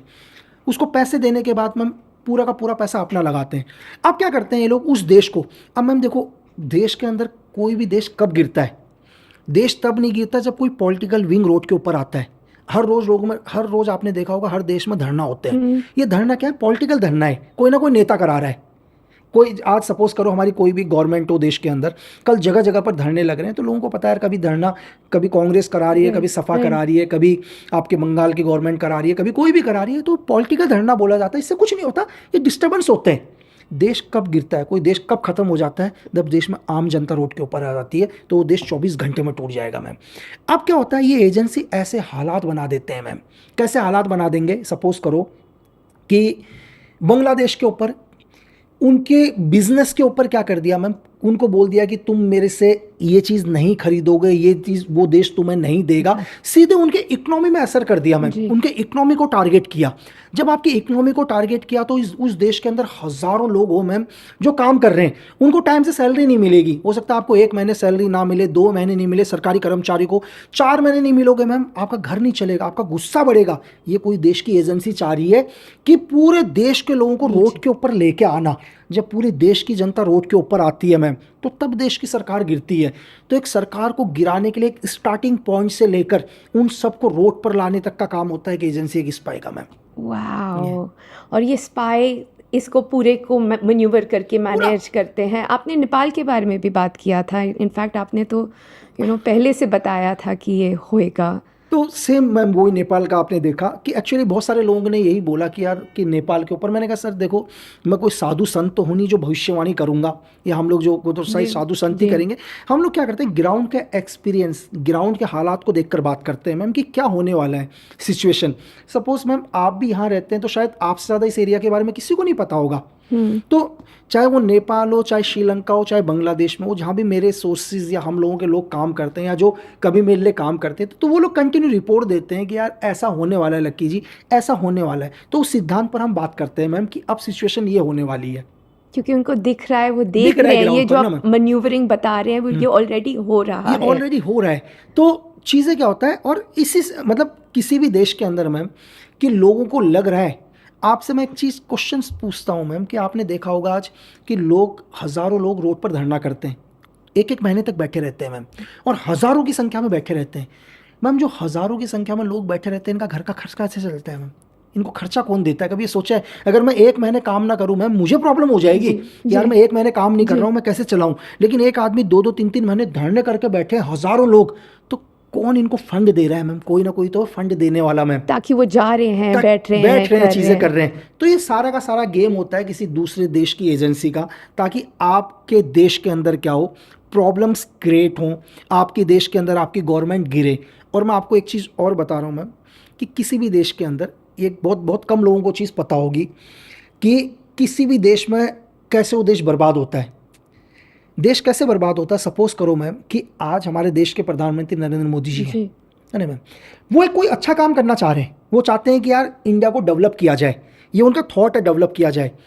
अब क्या होगा मैम, देखो हर पॉलिटिशियन अच्छा नहीं होगा दुनिया के अंदर, ऐसा नहीं है कि मैं बोलूँ कि हर पॉलिटिशियन ही देश के अंदर अच्छा है या हर पॉलिटिशियन ही देश के अंदर देशभक्त है, ये दुनिया के किसी भी डिपार्टमेंट में नहीं होगा। तो एक एग्जाम्पल लेते हैं कि सपोज करो कि मोदी सर कहते हैं कि मुझे इस देश को डेवलप करना है। CIA, MSS, MI6 ने क्या कर रखे, कुछ एक पॉलिटिशियन उनके हैं, उनका सिर्फ एक ही काम है कि मोदी जी को ये काम नहीं करने देना, उनका रुकावट उसको बनना। रुकावट देना, और देश की जनता को क्या लगेगा, हमारा प्रोग्रेस नहीं हो रही है। जी। वो उनका काम है, CIA का काम, MSS का काम है कि आम जनता को ये दिखाना कि तुम्हारे देश में तो कुछ हो ही नहीं रहा, क्योंकि होने वो नहीं दे रहे हैं मैम। वो लोगों के अंदर ये डाल देंगे कि तुम्हारे प्रधानमंत्री तो देश के अंदर कुछ कर ही नहीं रहे तुम्हारे विकास के लिए, क्योंकि उनके एजेंट उन्हें काम नहीं करने दे रहे हैं मैम। वाओ, हम केवल एक हमें केवल लीनियर व्यू देखते हम हैं, सिर्फ एक linear view देखते हैं, लेकिन मैम। एक्चुअली ये पूरा एक 3D स्ट्रक्चर है, कौन क्या कर रहा कौन क्या? है। It's all a power game that Power is game, being ma'am, बिल्कुल। Manage. I will come back to this power game, but मैं एक चीज़ पूछना चाहूँगी दैट एक आपने बोला स्नाइपर का होता है गोल कि he gets the head of an organization, spy का भी ये रोल रहता है। How important is the head of an organization? अगर आप हेड को हटा देते हैं, how quickly is there someone else जो उसको ऑक्यूपाई कर लेता है, नहीं कर लेता है? क्या रोल होता है एक हेड का? मैम आप किसी ऑर्गेनाइजेशन के हेड की बात कर रहे हैं मैम? या like in a terrorist organization या एक मिलिटेंट ऑर्गेनाइजेशन में, तो क्या उसका स्ट्रक्चर रहता है? जैसे अगर आपने हमास का देखा, हमने हमास के एक लीडर को हटा दिया, तो क्या उनके हायरार्कीज होते हैं कि दूसरा आदमी जल्दी से ऊपर आ जाएगा, या it is being run by that one single person? Depend करता है। देखो कोई भी ऑर्गेनाइजेशन है, कितना पावरफुल ऑर्गेनाइजेशन है, कितना पावरफुल ऑर्गेनाइजेशन। सपोज करो किसी भी मिलिटेंट ऑर्गेनाइजेशन का एक हेड है मैम, तो लगभग 50% प्लानिंग ऐसी होती है सिर्फ हेड ही जानता है मैम कि क्या करना है क्या नहीं जानता है। उसके नीचे के जितने भी लोग होंगे, उसका जितना भी स्ट्रक्चर होगा या जो भी उसने डिवाइड कर रखे होंगे, उनको नहीं पता होगा। फॉर एग्जांपल के लिए अगर मोसाद को लगता है कि हमास के हेड को मारने से पूरा हमास खत्म हो जाएगा, तो उन्होंने क्या किया, उनके हेड्स को टारगेट करना शुरू किया मैम। अब क्या होगा कि एक आदमी, सपोज करो कि एक्सपीरियंस बहुत बड़ी चीज़ होती है लाइफ के अंदर। एक आदमी को, एक गाँव का एक प्रधान है तो प्रधान एग्जाम्पल के लिए, आप एक प्रधान को बोलो यार तुझे मुख्यमंत्री बनाना है, मैम उसको समझ में ही नहीं आएगा मुझे काम क्या करना है, उसको समझ में नहीं आएगा मुझे काम क्या करना है। वो जब, क्योंकि एक मुख्यमंत्री को ही पता है कि स्टेट के अंदर क्या क्या काम होते हैं, तो पहले तो उसको इतने दिन तक समझ में नहीं आ पाएगा मुझे मेरी पावर क्या है, मुझे काम क्या करना है। जब तक वो समझेगा तब तक उस हेड को गिरा देंगे। तो अगर आपने किसी भी ऑर्गेनाइजेशन को हेड को ख़त्म किया, तो आप उस ऑर्गेनाइजेशन की आधी या 50% पावर तो बिल्कुल ही ख़त्म कर देते हो मैम, है ना, क्योंकि आपको पता नहीं चलेगा। अगर फॉर एग्जाम्पल के लिए अगर किसी को बोल दिया जाए, कोई एक MLA भी हो, और MLA को आप बोल दो यार इसको देश के प्रधानमंत्री बना दो मैम, मुझे लग रहा है कि 6 महीने तो उन्हें अपनी पावर समझने में लग जाएगी, मेरे पावर है क्या कर सकते हैं, क्या कर सकते हैं, उसके बाद सोचेंगे कि क्या करना है। और यहाँ तो एक एक दिन बहुत कीमती होता है मैम। उन्होंने अगर किसी ऑर्गेनाइजेशन के हेड को खत्म कर दिया तो समझ लो कि उसने उस ऑर्गेनाइजेशन को 10 साल 20 साल पीछे फेंक दिया ma'am. Beautiful. Again ma'am gonna take life lessons from them. Leaders कितने इंपॉर्टेंट होते हैं दुनिया में, लीडर ही इंपॉर्टेंट होते और हैं अपनी लाइफ में, एक ऑर्गेनाइजेशन में, और लीडर बनना कितना इंपॉर्टेंट होता है, और उसमें टाइम लगता है। बिल्कुल मैम, यू नो, सबको बनना पड़ेगा, वो आपको दिमाग में कंट्रोल करना पड़ेगा, मैनेज करना पड़ेगा। एक ऑर्गेनाइजेशन उठती है जब उसके पास अच्छे लीडर्स होते हैं, गिरती है जब उसके लीडर्स डिवाइडेड होते हैं, या एक और अपनी हायरार्की को नहीं मैनेज कर सकते डिसिप्लिन से। So I think from all of us, I think there so many life lessons कि फैमिली में लीडर होना कितना इम्पोर्टेंट है। आजकल मैम मैं आपको ये बताता हूँ, जैसे यूथ है आज के टाइम का, अब मेरे ऊपर ही एग्जाम्पल ले लो मैम। अगर आप मुझे सपोज करो 2, 4, 5 लाख रुपए दे दो, 10 लाख रुपए दे दो, तो मुझे पता है कैसे खर्च करने हैं। तुम बोलो लक्की बिस्ट मैं 100 करोड़ देती हूँ, तुम खर्च करके दिखा दो, मैं खर्च नहीं कर पाऊंगा। जी ये लोगों को लग नहीं रहा है, मुझे यही नहीं पता चलेगा मैं 100 करोड़ का क्या करूं, जी क्योंकि लाइफ में मैंने कभी देखा ही नहीं वो चीज़। जी आप मुझे दे दो तो मुझे पहले तो समझ में नहीं आएगा, मैं अगर वो खर्च भी कर दूंगा ना, वो सारा वेस्ट हो जाएगा मैम, क्योंकि मुझे 100 करोड़ को सही तरीके से खर्च करना नहीं आएगा जीवन में। तो अगर 100 करोड़ खर्च करने के लिए तो तुम उस लेवल का आदमी बनना पड़ेगा, तभी तुम उसका सही यूज़ कर सकते हो। नहीं तो आप 100 करोड़ आपके सीधे वेस्ट चले जाएंगे मैम। फिर मैं बाद में कहूँगा मेरे पास इतना पैसा आया था क्योंकि मैं तो ये कर सकता था, मैं ये कर सकता था, मैं वो कर सकता था, वो बाद में समझ में आती है मैम चीज़ें कि मैंने नहीं किया। मैंने तो नहीं यार किया। लाइक यू सेड ना, सब कुछ सबसे पहले डिसिप्लिन, दूसरी बात ट्रेनिंग, आपको रेडी करना पड़ेगा अपने आप को टू अंडरस्टैंड कि आपकी क्या सुपर पावर है, उसको यूज़ करना पड़ेगा ताकि आप इम्प्रूव कर सको अपने आप को and actually become a leader that is winning. And again like you said, जैसे सीक्रेट स्पाइस ने सिखाया है कि यार अगर वो लीडर को आपने हटा दिया तो जो भी क्रिएट किया है वो it's like a pack of cards, सब कुछ गिर जाएगा। बिल्कुल मैम। एंड एक सीए और ये कोई अगेन लाइक आपसे बात करके मुझे समझ आ रहा है, हमें लगता है wars are fought with the armies, लेकिन wars are actually fought in the in drawing rooms and in the board rooms, definitely in through strategy कि यार टैरिफ्स क्या हो रहे हैं, क्या किया है, क्योंकि आपको एक कॉमन मैन को स्टाफ करना है। जब उसमें गुस्सा आएगा तो कोई गुस्सा ही लोगों को नहीं समझ में आ रहा कि टैरिफ का मतलब भाई वो उसका गुस्सा आम जी। जनता पर निकलेगा मैम। जी। सेम बांग्लादेश का मैंने आपको बताया मैम, जी। इतनी महंगी चीज, लोगों को तनख्वाह नहीं मिलेगी तो सरकार गिरनी है ना मैम। जी। लोगों को लगता है टैरिफ टैरिफ टैरिफ का क्या मतलब है। टैरिफ का मतलब भाई ये आप लोगों के ऊपर प्रेशर देने के लिए है, आम जनता के ऊपर, जी। है ना मैम, कि देश के प्रधानमंत्री को कोई फर्क नहीं पड़ेगा भाई, वो अपनी सैलरी से कर लेंगे। वो चाहती है कि इसका प्रेशर एक आम जनता के ऊपर आए और आपको नफरत हो अपनी गवर्नमेंट से, ताकि फिर आप उस पर रिवोल्ट करें और जो आदमी आपको एक्चुअली इम्प्रूव करना चाहता है, डेवलप करना चाहता है, उसको हटा दें, उसको हटा के कोई और दूसरा वो आए, अपने लोगों को लाए मैम। ये लोगों को समझ में नहीं आता है। Beautiful, and I think that's beautiful कि हमारे जो स्पाइस हैं इसको मैनेज कर रहे हैं, तो आप लिटरली कंट्री को उठा के रख रहे हैं। I think it's the invisible force जो इसको मैनेज करती है। इंडिया को देखें तो हमारे कितने स्पाइस होंगे और क्या प्रोसेस होता है किसी स्पाई को चूज़ करने का, क्योंकि बहुत ज़्यादा ट्रस्ट चाहिए, इतनी सारी इन्फॉर्मेशन है, तो ये क्या सिस्टम है इसका? मैम देखो, दुनिया की अगर आप पूछो, वर्ल्ड में सबसे महंगी चीज़ इन्फॉर्मेशन से महंगी चीज़ दुनिया में कुछ भी नहीं है मैम। यहाँ पर क्या है कि आप हर ऑर्गेनाइजेशन का आपको स्ट्रक्चर मिलेगा, आपको हमारी सीक्रेट सर्विस RNW का पता नहीं चलेगा कैसे। अगर कोई भी कल का बच्चा अगर सीक्रेट सर्विस ज्वाइन करना चाहता है वो UPSC के थ्रू भी आ सकता है मैम। आप UPSC ज्वाइन करो, UPSC के थ्रू अगर आप IPS में आते हैं, IAS में आते हैं, ऐसा नहीं है कि आप अप्लाई करोगे वही लोग लेंगे मैम, आपका ट्रैक रिकॉर्ड देखते हुए वो आपको सिलेक्ट करेंगे, ऐसा नहीं है। और ज़रूरी नहीं है कि बहुत सारे लोगों को ये लगता होगा कि यार कि अगर मैं एक IPS IAS बनूंगा तभी एक स्पाई बन सकता हूँ। नहीं यार, अगर एक आप इस देश के ईमानदार आदमी हो और आप बैंक में क्लर्क भी हो ना मैम, इस देश को लगता है आप ईमानदार हो, इस देश के लिए काम आ सकते हो, तो भी एजेंसी आपको ले लेगी। एजेंसी आपको कंटिन्यू ट्रैक करती है मैम, क्योंकि हम एक ही चीज़ बोलते हैं कि हमारे को कोई ब्रेव आदमी नहीं चाहिए, हमारे को मतलब कोई 30 मार खान नहीं चाहिए, हमें ईमानदार चाहिए। हम बना लेंगे मैम, हम उसको ब्रेव भी बना देंगे, उसको 30 मार खान भी बना देंगे, लेकिन हम ईमानदार नहीं बना पाएंगे। ईमानदार तो तुम्हारे ब्लड में होना चाहिए मैम जी, मतलब नियत होनी चाहिए मैम, बिल्कुल। और नियत देखते हैं कि उसके पास नियत है तो फिर वो क्योंकि मैम रिक्रूट करेंगे। कोई भी देश मैम अगर सेफ है, अगर आज वर्ल्ड में अगर कोई देश सेफ है तो उसकी सीक्रेट सर्विसेज की वजह से, क्योंकि वो हर इनपुट पहले ही दे देती है। अगर कोई देश बर्बाद है तो समझ लो उसकी इंटेलिजेंस विंग, उसकी सीक्रेट सर्विस बहुत ख़राब है मैम। दोनों ही चीज़, यही आपको सुपर पावर भी बना सकते हैं, ये आपको अंधकार में भी धकेल सकते हैं मैम। तो कितने सीक्रेट सर्विस एजेंट्स होंगे इंडिया में, मतलब हज़ारों में, हंड्रेड्स में? मैम देखो, आज तक मैं आपको बताऊं कि हमारी सीक्रेट सर्विस नहीं, दुनिया की किसी भी सीक्रेट सर्विस, जैसे हमारी RNW है, डायरेक्ट PMO सर को रिपोर्ट करती है। सेम चाइना की है, वो अपने प्रेसिडेंट को रिपोर्ट करती है। सेम दुनिया की हर, चाहे US की हो तो वो भी अपने ट्रम्प सर को रिपोर्ट करते हैं। दुनिया का कोई भी, चाहे प्रेसिडेंट हो या प्राइम मिनिस्टर हो, उस देश का प्राइम मिनिस्टर भी अपनी सीक्रेट सर्विस के बारे में सिर्फ 60% जानता होगा मैम, बाकी कोई जानता ही नहीं है। कोई भी दुनिया का कोई भी, अगर हमारे देश के प्रधानमंत्री भी नहीं कह सकते कि मैं अपनी RNW को 100% जानता हूँ, या पुतिन सर भी नहीं बोल सकते कि मैं FSB को पूरा 100% जानता हूँ। सीक्रेट सर्विस की दुनिया को 100% कोई जान ही नहीं सकता। क्यों? मैं आपको एग्जांपल बताता हूँ मैम, कि सपोज़ करो मैं काम करा कभी, मेरे बहुत सारे सोर्सेज हैं मैम जो मेरे लिए काम करते हैं। सपोज़ करो कोई मेरे लिए क्या कहते हैं US में काम करता है, कोई कनाडा में काम करता है मेरे लिए, कोई क्या कहते हैं भूटान में काम करता है, कोई नेपाल में, ये मेरे लिए काम करते हैं। मैं मर जाऊंगा लेकिन अपने सोर्सेज नहीं बताऊंगा कभी भी। मेरी बात समझ रहे हैं मैम? आप तो सिर्फ मुझे जानते हो ना मैम, मेरे नीचे जो 100 लोग हैं उनको आप कभी नहीं जान पाओगे। तो आप ये कभी बोल ही नहीं सकते कि सीक्रेट सर्विस में कितने लोग होंगे, कितनी चैन होगी मैम। आपको जो चीज़ चाहिए आप मुझे बताओ। आपको श्रीलंका की इन्फॉर्मेशन चाहिए, क्या काम चाहिए आप मुझे बोलो। चाहे मेरे श्रीलंका में हो सकता है 10 लोग हो सकता है 2 लोग हो, वो मेरे नीचे होंगे मैम, क्योंकि वो लोग मुझ पर ट्रस्ट करते हैं। वो लोग मुझ पर ट्रस्ट करते हैं।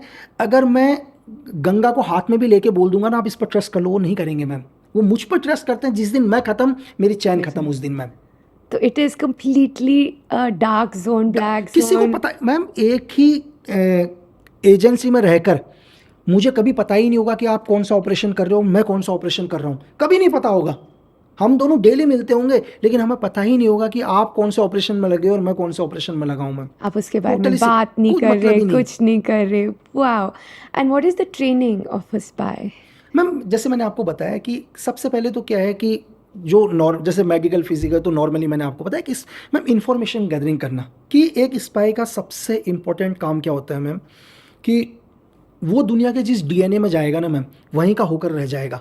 वो आपको ऐसा नहीं लगेगा कि भीड़, अगर 10 लोगों की भीड़ जा रही है ना मैम, तो ऐसा नहीं है कि एक स्पाई पिक्चरों में देखे कि आपने जी, वो तो जी, स्पाई नहीं हुआ ना मैम। जी, अगर सपोज करो जी। 10 की भीड़ में आपको एक आदमी अलग नजर आ रहा है तो किस बात का स्पाई? जी। जैसे हमने पिक्चरों में देख लेते हैं हम लोग कि बहुत सारी बॉलीवुड की पिक्चर बनती है, हॉलीवुड की पिक्चर बनती है, एक स्पाई अलग ही दिखता है। तो फिर उसकी फिजिक, तो मैम उसके जी, तो फिर वो जी, स्पाई किस बात का? जी। जब आप कहने का मतलब है कि अगर आप 100 लोगों की भीड़ में हो तो 100 में से जैसे 99 नजर आ रहे हो ना मैम, तो आप भी वैसी होनी चाहिए। अगर आप किसी मजदूर के साथ बैठे हो तो दुनिया का कोई भी आदमी ये मानने के लिए तैयार ना हो कि आप मजदूर नहीं हो, आप मजदूरी लगने चाहिए। अगर आप किसी इंडियन आर्मी सोल्जर्स के साथ खड़े हो, आपको दुनिया का आदमी देखकर बोले ये तो इंडियन आर्मी का सोल्जर ही है। मतलब आप जिस DNA में चले जाओ उस DNA के अंदर होके रह जाओ मैम। सबसे पहली चीज़, एक स्पाई का सबसे इंपॉर्टेंट चीज़ मैम। दूसरा कि एक स्पाई के लिए आप दुनिया में कहीं भी जाओ, कहीं भी, हमारे देश से दूसरे देश में, वहाँ आप रहो, आप बिजनेस करो, आप शादी करो, आप बच्चे पैदा करो, कुछ भी, लेकिन अपने जीवन में सिर्फ एक चीज़ मत भूलना कि आप एक हिंदुस्तानी हो और किस काम के लिए यहाँ आए हो। वो आपको अपने जीवन में कभी नहीं भूलना है, चाहे आप 50 साल तक उसी देश में रहो। और ऐसे होता है कि होता कोई है मैम, स्पाई होता बन है, के वहीं रहते जाते हैं मैम, हैं, वहीं रहते हैं, वहीं पे रहते वहीं हैं, रहते हैं, वहीं शादी बिजनेस कर लेते करते हैं, हैं, चीज़ें कर शादी लेते हैं। करते हैं। लेकिन एक चीज़ कभी नहीं भूलते कि आप क्यों आए हो और आप एक हिंदुस्तानी हो, आपका मकसद क्या है यहाँ आने का। ये दूसरी चीज़ें कभी नहीं भूलना। Beautiful, beautiful. So at some level आपका DNA आप जहाँ, एंड ये क्या ट्रेनिंग से होता ट्रेनिंग से है मैम, ट्रेनिंग से। या मेंटल, या but you go through this training only जिससे ट्रेनिंग आपको ये मैम, सिखाते हैं बिल्कुल कि ट्रेनिंग। एक स्पाई के अंदर इतना है मैम कि एक, अगर वो 10 लोगों को जाते हुए देखेगा ना मैम, तो 10 लोगों को वॉच कर लेगा कि इनमें से इनका कमांडर ये है। सपोज करो कोई कॉर्पोरेट ऑफिस है मैम, जी, बहुत सारे आ रहे हो, तो स्पाई देख के बोल देगा ये चौथे नंबर पर जो खड़ी है इनकी बॉस है। जी। वो उसके बॉडी, चाहे वो बात ना कराओ लेकिन दूर से ही उसकी बॉडी लैंग्वेज को देखकर बता देगा इनकी बॉस ये है करके। तो ऑब्जर्वेशन पावर इतनी स्ट्रांग होती है कि स्पाई में। और वो सीख सीख के आप ये सीख सीख बन के, गए। बिल्कुल मैम, इतनी बिल्कुल। अच्छी चीज़ बताई कि हमारे स्पाइस हैं जो शायद कहीं और हैं, कोई अपनी पूरी लाइफ लीड कर रहे हैं, लेकिन at the end of the day उनका मकसद ये है कि हम इंडियन है, हिंदुस्तानी हैं और अपनी इंडिया को, अपनी कंट्री को सर्व कर रहे बिल्कुल हैं। मैम, क्योंकि देखो कि अगर कोई भी स्पाई हो या मैं भी हूँ मैम, तो हम लोग शहीद भगत सिंह से बहुत इंस्पायर हुए हैं मैम लाइफ के अंदर। शायद कोई हिंदुस्तानी होगा कि एक बच्चा मैम, एक 23 साल का बच्चा, वो उस आज़ादी के लिए लड़ रहे थे, उस आज़ादी के लिए फांसी में चढ़ गए। उन्हें पता था कि मैं इस आज़ादी को कभी नहीं देखूंगा मैम। अब सोचो मैम, आज के टाइम में दुनिया का हर आदमी मेहनत करता है एक रिजल्ट के लिए। अगर एक आदमी IAS की तैयारी कर रहा है, UPSC की तैयारी कर रहा है, तो सोचता मैं IFS बनूंगा, मैं IAS बनूंगा, मैं IPS बनूंगा, है ना मैम। उसके दिमाग में है। एक आदमी स्टूडेंट लीडर से इलेक्शन फाइट कर रहा है, बोलता है यार मुझे लीडर बनना है। लेकिन दुनिया का मैम, आप मुझे दूसरा उदाहरण दिखा दो कि एक बच्चा जिस आज़ादी के लिए लड़ रहा है उसको पता है मैं कभी नहीं देख पाऊंगा, लेकिन फिर भी लड़ रहा फिर है, भी लड़ रहा है मैम, फिर भी फिर यही भी। कर रहा है। बेट जी, मैं बाद में पूछने वाली थी लेकिन अब पूछूंगी, इज़ आपके लिए क्या एक्सपीरियंस था? आप स्पाई रह सके हैं, आप इंडिया को सर्व कर सके हैं, लेकिन एक केस था जिसमें आपको कन्विक्ट किया 4 साल तक, जेल में कन्विक्ट किया। इस सिस्टम को जिसको आपने क्रिएट किया है, जिसको आप प्रोटेक्ट कर रहे हैं, एंड वो सिस्टम आपको ब्लेम कर रहा है, but you stood strong in it. आपको नेगेटिविटी नहीं आई, मतलब आपको गुस्सा नहीं आया कि मैंने जिस सिस्टम के लिए इतनी मेहनत की, इतनी सैक्रिफाइसेस की, और वही सिस्टम अब मेरे को मतलब एक क्रिमिनल या एक इस टाइप का कन्विक्ट बना रहा है? नहीं मैम, मैं आपको बताऊं एक्चुअली क्या है कि हमारा देश शायद 147-148 करोड़ का देश है मैम जी। शायद दुनिया में दूसरा मुल्क नहीं है मैम। पता है, कुछ एक लोग इस देश में ईमानदार हैं मैम, सब नहीं। मैं ये बोल रहा हूँ कि हमारे देश के अंदर अगर 80% भी लोग ईमानदार होते ना मैम, हम इस दुनिया के सबसे सुपर पावर होते मैम, धरती के सबसे ज़्यादा सुपर पावर। हम क्यों नहीं है? क्योंकि उन्हीं करप्ट लोगों की वजह से मैम। मुझे जिन लोगों ने अंदर डाला तो इसका मतलब वो लोग ईमानदार तो थे नहीं मैम, वो तो इन करप्ट लोगों में ही थे। तो मेरा एक सोल्जर का काम है, एक स्पाई का काम है कि ऐसे लोगों से अपने देश को सेव करना। ये तो हमेशा मिलेंगे मैम, तो उनके ऊपर मुझे गुस्सा भी नहीं आएगा, वो तो है ही ऐसे मैम। अगर वो ऐसे नहीं होते, मैंने आपको बोला कि हमारा सुपर पावर होते मैम इस दुनिया में। हमसे बड़ा देश, हमसे बड़ा लोकतंत्र दुनिया के अंदर दूसरा देश नहीं है, फिर भी हमसे दूसरे सुपर पावर देश है मैम। आज भी आप सोचो कि 147 करोड़ के देश में हम कितने मेडल्स लेके आते हैं मैम, जी, है ना? कितने ओलंपिक्स में मेडल लेके आते हैं, क्या कमी है? नहीं, कुछ एक करप्ट लोगों की वजह से। तो ये तो हर बार चाहेंगे कि आपको फंसाना, आपको जेल के अंदर डालना, ताकि इनका मकसद पूरा हो। जैसे मैंने आपको बोला कि ये सिर्फ एक मोहरे होते हैं दूसरे देशों के, एक एजेंट, है ना मैम, जो अपने निजी फायदे के लिए काम कर रहे हैं मैम। चाहे पावर चाहिए इनको, चाहे इनको पैसा चाहिए, कुछ भी, जो भी चीज़ इनके लिए चाहिए। तो गुस्सा नहीं, गुस्सा तो ईमानदार आदमी के ऊपर आएगा ना मैम। क्या आपको चोर के ऊपर क्या गुस्सा आएगा? तो पहली चोर है मैम। अगर हम चोर के ऊपर गुस्सा कर रहे हैं तो फिर हम बेवकूफ़ हैं मैम। हम किससे दुखी होते हैं? जिससे लगता है यार ये आदमी तो बहुत ही अच्छा था, इसने मुझे डांट दिया, इसने मेरे साथ ऐसे गलत किया। हमारे को अच्छे इंसान से ही होगा ना मैम। अब जो इंसान खुद ही बुरा हो, अगर वो आपके साथ कर लो तो आप क्या करोगे? आपको यार मुझे तो ऐसे आदमी को ख़त्म ही करना है करके। जी। तो लाइफ में मुझे तो मेरे दिमाग में वही था मैम। तो गुस्सा उस्सा तो चीज़ नहीं, मुझे तो पता है कि ऐसे लोग और भी मिलेंगे लाइफ के अंदर। तो आपका क्या एक्सपीरियंस था fighting this conviction and being in jail? आपने क्या देखा? 11 जेल ट्रांसफ़र मैम। अब मैं एक चीज़ पूछना चाह रहा हूँ, उस गवर्नमेंट को ये सोचना चाहिए मैम कि भाई मैं कोई आतंकवादी हूँ, मेरी 11 जेलें ट्रांसफ़र कर दी यार तुमने। 11 जेलें तो अफजल गुरु की भी चेंज नहीं करी होंगी भाई। मेरे को 11 जेलों के अंदर रखा, 8 बारी बेल को रिजेक्ट किया गया, 8 बारी मैम। 8 बारी बेल रिजेक्ट करने के बाद भी मैं बाहर आया मैम 8 टाइम। चलो ठीक है, ये भी चलो मान लेते हैं, कोई बात नहीं, हो सकता है कि लगाव के अंदर रखना। मैं एक चीज़ बोल रहा हूँ, अब मैं सब चीज़ों को अलग हटा देता हूँ कि जिन आदमियों का शूट आउट मेरे ऊपर लगा, है ना मैम, कि यार इन दोनों आदमियों की किलिंग मेरे ऊपर लगी। एक के ऊपर 18 केसेस चल रहे हैं, दूसरे के ऊपर 12 केसेस चल रहे हैं, कई हत्याओं के केस। अरे तुम ईमानदार थे तो हो सकता है यार कि तुम पहले उसको अंदर कर देते ना। एक एग्जांपल के लिए मैम, कि तुमने ऐसे आदमी को क्यों खुला छोड़ रखा है? जिस आदमी के ऊपर 18 केसेस चल रहे हैं, जिसके ऊपर हत्याओं का मुकदमा चल रहा है, जिनके ऊपर अपहरण का केसेस चल रहा है, जिसके ऊपर दुनिया भर के केसेस चल रहे हैं, जो आर्म्स डीलिंग्स में काम कर रहा है, यार तुम उसे अंदर डाल दो तो शायद मेरी अंदर जाने की जरूरत ही नहीं पड़ती। एक उदाहरण बता रहा हूँ मैम, एग्जाम्पल के लिए। जी। No but and what did you think, like jail के अंदर आपको क्या लगा कि हमारी what is the power dynamics there, कि वहाँ पे क्या है?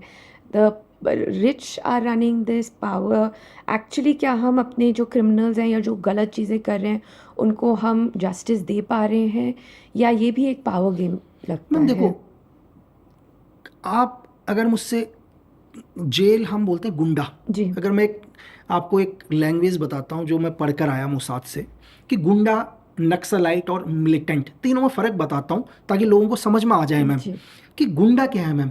एक सिंपल सी लाइन है कि समाज का एक वो व्यक्ति मैम जो अपने निजी फ़ायदे के लिए या अपने पैसों के फ़ायदे के लिए या लोगों में दहशत फैलाने के लिए लोगों को डराता है, हत्या करके, अपहरण करके, कुछ भी, वो एक गुंडा है मैम। गुंडा जो अपना पर्सनल अपने निजी फायदे के लिए मैम। जी। हम आते हैं नक्सलाइट के ऊपर, जिसको लोगों ने सुना होगा, माओवाद, नक्सलाइट। कि इसकी सिंपल सी परिभाषा क्या है कि अपने ही देश का वो नागरिक जो अपने अधिकारों को मनाने के लिए प्रेजेंट गवर्नमेंट के खिलाफ वेपन उठाता है, वो नक्सलाइट। उसकी आम लोगों से नहीं है। आज तो सिचुएशन चेंज हुई है, लेकिन एक्चुअल नक्सलाइट की परिभाषा ये होती है कि उसने जो प्रेजेंट टाइम की जो गवर्नमेंट है उसके खिलाफ वेपन उठाता हो, बोलता मेरे अधिकार हैं, इन अधिकारों को मनाने के लिए वो ये अधिकार हो सकते हैं अपनी कम्युनिटी अपने और कम्युनिटी अपनी किसी कम्युनिटी की, हमारे कम्युनिटी की बस। राइट्स लेकिन उसकी लड़ाई जो होगी वो गवर्नमेंट से होगी मैम, जी। उसकी लड़ाई पब्लिक से नहीं होनी जी। चाहिए, तब तो नक्सलाइट है। जी। तीसरा आता मिलिटेंट के ऊपर मैम, कि एक आतंकवादी क्या है। एक दुनिया का आतंकवादी किसी भी मिलिट्री द्वारा ट्रेंड वो व्यक्ति मैम, कोई भी आतंकवादी होगा वो डायरेक्ट या इनडायरेक्ट तरीके से कहीं ना कहीं आर्मी ट्रेनिंग लिया होगा मैम, वो तभी वो मिलिटेंट है, नहीं तो मिलिटेंट नहीं है। डायरेक्ट या इनडायरेक्ट, दुनिया का वो आदमी जो डायरेक्ट या इनडायरेक्ट तरीके से किसी भी मिलिट्री ऑर्गेनाइजेशन से टच रखता है, दूसरे देश में जाके वहाँ की आर्थिक स्थिति को बदलने की कोशिश करता है, वो मिलिटेंट है मैम। तो तीनों ही चेंज है मैम। ब्यूटीफुल। अगर लोग समझे तीनों चेंज हैं। अब हम आते हैं गुंडा और नक्सलाइट में। लेकिन आज के टाइम में क्या है मैम, कुछ एक पॉलिटिशियन इनको अपने निजी फायदे के लिए यूज करते हैं। देखो दोनों का गेम चल रहा है मैम। जो गुंडा है उसको पुलिस से हेल्प चाहिए, फाइनेंशियली मदद चाहिए, तो कुछ एक बड़े पॉलिटिशियन क्या करते हैं, अपने वोट बैंक के लिए या किसी भी बिजनेस के लिए इन लोगों का सहारा लेते हैं कि एक काम करना, उस इलाके के मुझे वोट नहीं मिल रहे, तुझे वोट डलवाने, या मेरी इतनी प्रॉपर्टी है लोग खाली नहीं कर रहे हैं, तो खाली करवा, ठीक है। तो वो गुंडा इनकी मदद करता है, ये भी उसको पुलिस से प्रोटेक्ट करते हैं मैम, और फाइनेंशियली हेल्प करते हैं। तो it is a private nexus, मतलब वो एक पर्सनल गिव एंड टेक चल रहा है। चल रहा है बिल्कुल। तो देन फिर आ जाता है हम नक्सलाइट के अंदर मैम। नक्सलाइट में भी इज द बिग गेम। बड़े बड़े पॉलिटिशियन हैं तो कहते हैं कि बड़ी बड़ी कंपनीज यहाँ नहीं आनी चाहिए। आज आप छत्तीसगढ़ वगैरह के अंदर कोई कंपनी डेवलप के लिए जाती है तो पहले वो लोग बोल देते हैं भाई हमारे को इतना पैसा चाहिए करके, है ना मैम। तो क्या लगता है, क्या बिना पॉलिटिकल सपोर्ट के वो लोग इतना पैसा मांग सकते हैं मैम? तो डेफिनेट ना कोई तो पॉलिटिकल सपोर्ट होगा। तो सब गेम एक दूसरे से ही चलता है मैम। और हो सकता है कि मिलिटेंट भी इस देश के अंदर आ रहे हैं तो कोई ना कोई पॉलिटिशियन उसमें इन्वॉल्व हो सकता है ma'am.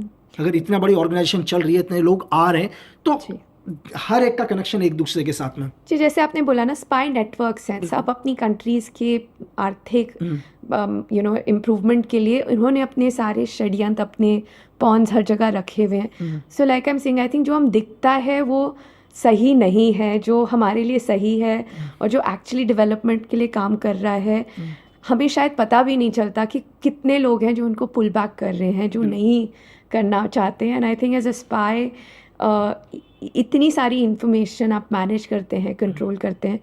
I'd love to take a personal element in this, Lucky ji, कि आपके पास इतनी सारी इन्फॉर्मेशन है, आपके पास इतने सारे ऑपरेशंस हैं, आपको आइडेंटिटी क्राइसिस नहीं होता है? आप अपने फैमिली को क्या बताते हैं?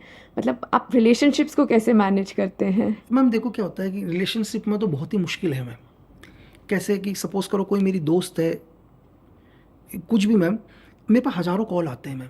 हो सकता है मेरी बहुत सारी एसेट से भी कॉल हो मैम। हो सकता है मैं उनके सामने बात नहीं कर पाऊंगा और कलेश मैम, यार इस लड़की का कॉल क्यों आ रहा है तुझे, यार है ना, कि तुम अकेले में, अरे मैं क्या बात करूं यार, मेरी एसेट है एग्जाम्पल के लिए, मैंने उसे ज़िंदगी में कभी नहीं देखा। बहुत सारी ऐसे एक्सेस होंगी मैम मेरी जिनसे मैं कभी जीवन में नहीं मिला, जो 5 साल 6 साल से हमारे लिए वर्क करती हैं। मैंने उसको कभी जाकर नहीं देखा, लेकिन हम लोग काम करते हैं एक दूसरे के साथ, है ना मैम। तो बहुत मुश्किल है चीज़ों को समझना। लेकिन एक सही इंसान का है मैम कि अगर वो मुझे समझे कि यार नहीं, इसका काम है, इसका वर्क है, और ट्रस्ट करना बहुत मुश्किल है मैम। दुनिया में ट्रस्ट करना बहुत मुश्किल है कि आज बहुत सारे मैसेज आते हैं, बहुत सारे, हो सकता है कि बहुत सारे गर्ल्स के भी मैसेज आते हैं, हम किस पर ट्रस्ट करेंगे मैम? आज के टाइम तो मैंने आपको बोला कि इस दुनिया के अंदर कि अगर किसी भी आदमी को बर्बाद करना हो तो हनी ट्रैप सबसे ईजी तरीका मैम। हनी ट्रैप के बारे में बताएं। हनी ट्रैप मैम आप हिस्ट्री उठाकर देख लो, अगर दुनिया के अंदर बड़े से बड़े ऑर्गेनाइजेशन, अगर मैं आपको ये बोलूं कि अगर रबुका की गवर्नमेंट को फिजी में गिराया तो भी एक हनी ट्रैप से, एक इतनी बड़ी गवर्नमेंट गिराई इंडियन, मतलब 89 से ऑपरेशन चल रहा था, शायद 2001 में ऑपरेशन पूरा हुआ, ऑपरेशन फिजी। एक हनी ट्रैप के कारण रबुका की पूरी गवर्नमेंट गिर गई मैम। एक लड़की ने कैसे सेटअप करते हैं मैम? सेटअप क्या होता है, देखो एग्जांपल के लिए क्या होता है कि जैसे जब हमारे 1947 में हम आज़ाद हुए तो केजीपी का उस टाइम बहुत पावर था दुनिया में। केजीपी का, यूएसएसआर की एजेंसी, उसने हमारे देश में बहुत सारे डिप्लोमेट को हनी ट्रैप किया मैम। हनी ट्रैप क्या हुआ, एक लड़की आके तुमसे शादी भी कर लेगी, शादी करने के बाद क्या कहते हैं, पहले तुम्हारी गर्लफ्रेंड बनेगी, गर्लफ्रेंड बनने के बाद तुम्हारे ऊपर ब्लेम लगा देगी। अब आप एक डिप्लोमेट हो, चीज़ों और बोलो यार भाई, अब मैम हर आदमी को डर है यार समाज में, चाहे आपकी गलती ना भी हुई हो, वो उस पर 10 ब्लेम लगा देगी उसके ऊपर। अब वो आदमी क्या करे, या तो साला आत्महत्या कर ले या उसकी बात माने, है ना मैम, या तो उसकी बात मानेगा तो डेफिनेटली देश के खिलाफ ही काम करवाएगी, जी। या आत्महत्या कर ले। तो एक लड़की के लिए सबसे, अगर सपोज करो मैम कि कोई भी, मेरे लिए एग्जांपल लेकर चलो कि अगर मैं ही कल किसी लड़की से मिला हूँ, है ना, एग्जांपल के लिए वो लड़की को मैं कुछ मैसेज कर दूँ, वो बोले यार तेरे मैसेज में ये दुनिया को दिखा दूँ, और मैं बोलूँ यार मैं तो ज़मीन में गिर जाऊँगा भाई, बहुत मुश्किल से ये है, तो कितना मुश्किल है मैम। राइट। तो 2 मिनट सिर्फ जो एक इंसान बहुत मेहनत से कहीं पर पहुंचता जी। है, तो विद इन 2 मिनट लगेगा उसको ज़मीन में आने में मैम। और ये देश की पब्लिक है, समझ में नहीं आएगा इसको सिर्फ उस लड़की के आंसू नजर आएंगे मैम कि वो जो कह रही है सही कह रही होगी, इतना समझ। और उस आग में मतलब घी डालने का काम बाकी एजेंसी बैठी हुई है मैम। जी। वो जी। एजेंसी क्या करेंगी, हज़ारों औरतों को रोड पर ला देंगे मैम पैसा दे के। तो फिर यही है ना मैम, तो गलती तो करने से सारे बने सारे वेपन्स एक तरफ बस और हमारी सॉफ्ट पावर एक एक तरफ मैम तरफ। बस। तो आई थिंक बहुत केयरफुल रहना चाहिए बहुत ही सबको मैम, मैं कहता कि हूँ कि आप सपोज करो कि कुछ भी नहीं किया, गलती से एक मेरी दोस्त है एग्जाम्पल के लिए, हम 2 ही बार मिले और वो झूठ ही बोल दे, अरे मैम मैं बाद में प्रूफ करूंगा, मुझे प्रूफ करने में 10 साल लग जाएंगे कि मैं जी। सही था, चलो मैं जी। 10 साल के बाद मैं बरी हो जाऊंगा, लेकिन इस 10 साल में क्या होगा सोच रहे हो आप? सोचो कि 500 औरतें रोड के ऊपर बैठ जाएं आकर, जी। अरे मेरी गलती तो बाद में, मैं तो कोर्ट कचहरी तो बहुत दूर की बात है ना मैम, जी। जी। कोर्ट कचहरी तो मैं कब बरी हूंगा पता नहीं, लेकिन वो तो रिजल्ट तो 2 दिन के अंदर लोग घर में आग लगा देंगे मैम। जी।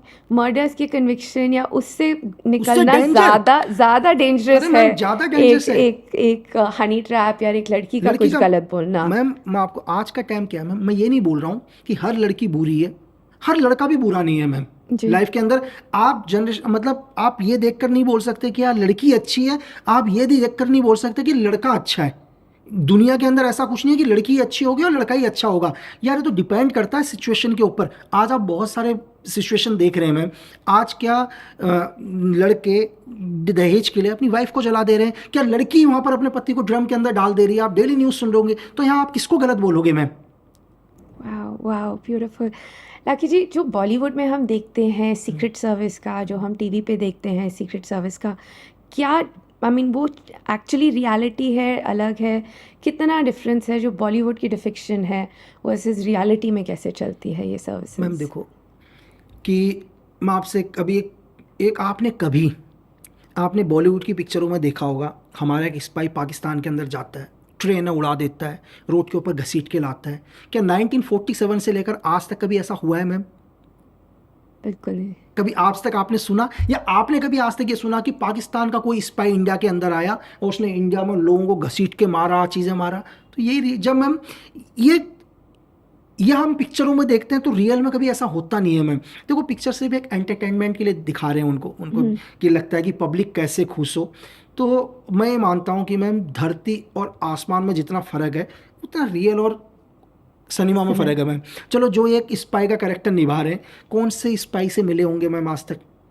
मुझे ये तो है कि यार एक आदमी ने कैरेक्टर निभाया, एक स्पाई का पूरा कैरेक्टर निभा दिया और वो स्पाई ने इनको बताया हो। जो राइटर लिख भी रहे हैं, सपोज करो एक राइटर लिख रहा है कोई भी, वो राइटर कभी आज तक अपने जीवन में पाकिस्तान नहीं गया होगा, लेकिन पाकिस्तान के बारे में पूरा लिख रहा है जी। वो सिर्फ लैपटॉप में देख के मैम। तो कितना रियलिटी लेके आएगा मैम? अलग है तो काफ़ी यूज बहुत यू आर बहुत सेइंग कि कोई काफ़ी मेड अप है या एक एक एंटरटेनमेंट के लिए मैम, एंटरटेनमेंट बस। है। आपका कोई ऐसा मिशन जहाँ पे आपको लगा कि इस बार तो नहीं बचेंगे? मैम देखो हम लोग ऑपरेशंस में जाते हैं कभी भी, तो पहले तो नहीं सोचते हैं मैम। मेरा एक ही सिद्धांत है कि मैं जीवन में कभी भी जाता हूँ तो रिजल्ट के बारे में नहीं सोचता मैम। सोचूंगा तो काम ही नहीं कर पाऊंगा मैम, है ना। कि ज़्यादा सोचने लग गया तो अगर मुझे कोई बोले यार फलानी जगह का ऑपरेशन जाना है, मैं बोलूँ यार उस ऑपरेशन में जाऊँगा, साला वहाँ से उतने लोग आ जाएंगे, यहाँ से आ जाएंगे, उसकी कंट्री ने बैकअप दे दिया, मैं तो वहाँ ही नहीं पाऊँगा। ज़्यादा सोचूंगा तो वर्क नहीं हो पाएगा। लेकिन हम कभी भी ऑपरेशन में जाते हैं तो मैम देखो होता ही है मैम, ऐसा नहीं है। मैंने आपको जैसे बोला कि एक स्पाई का टारगेट होगा, वो भी इतना ही डेंजर होता है, वो भी कहीं ना कहीं से ट्रेंड होता है। जी। तो हम लोग मैं आपको छोटा सा एक इंसिडेंट बताता हूँ। हम लोग एक ऑपरेशन में गए मैम, तो शायद जिस घर पर हमको ऑपरेशन करना था मिलिटेंट ने वो घर चेंज कर दिया मैम। और ये बात हमारे सोर्स को भी नहीं पता थी कि उसने घर चेंज कर चुका है।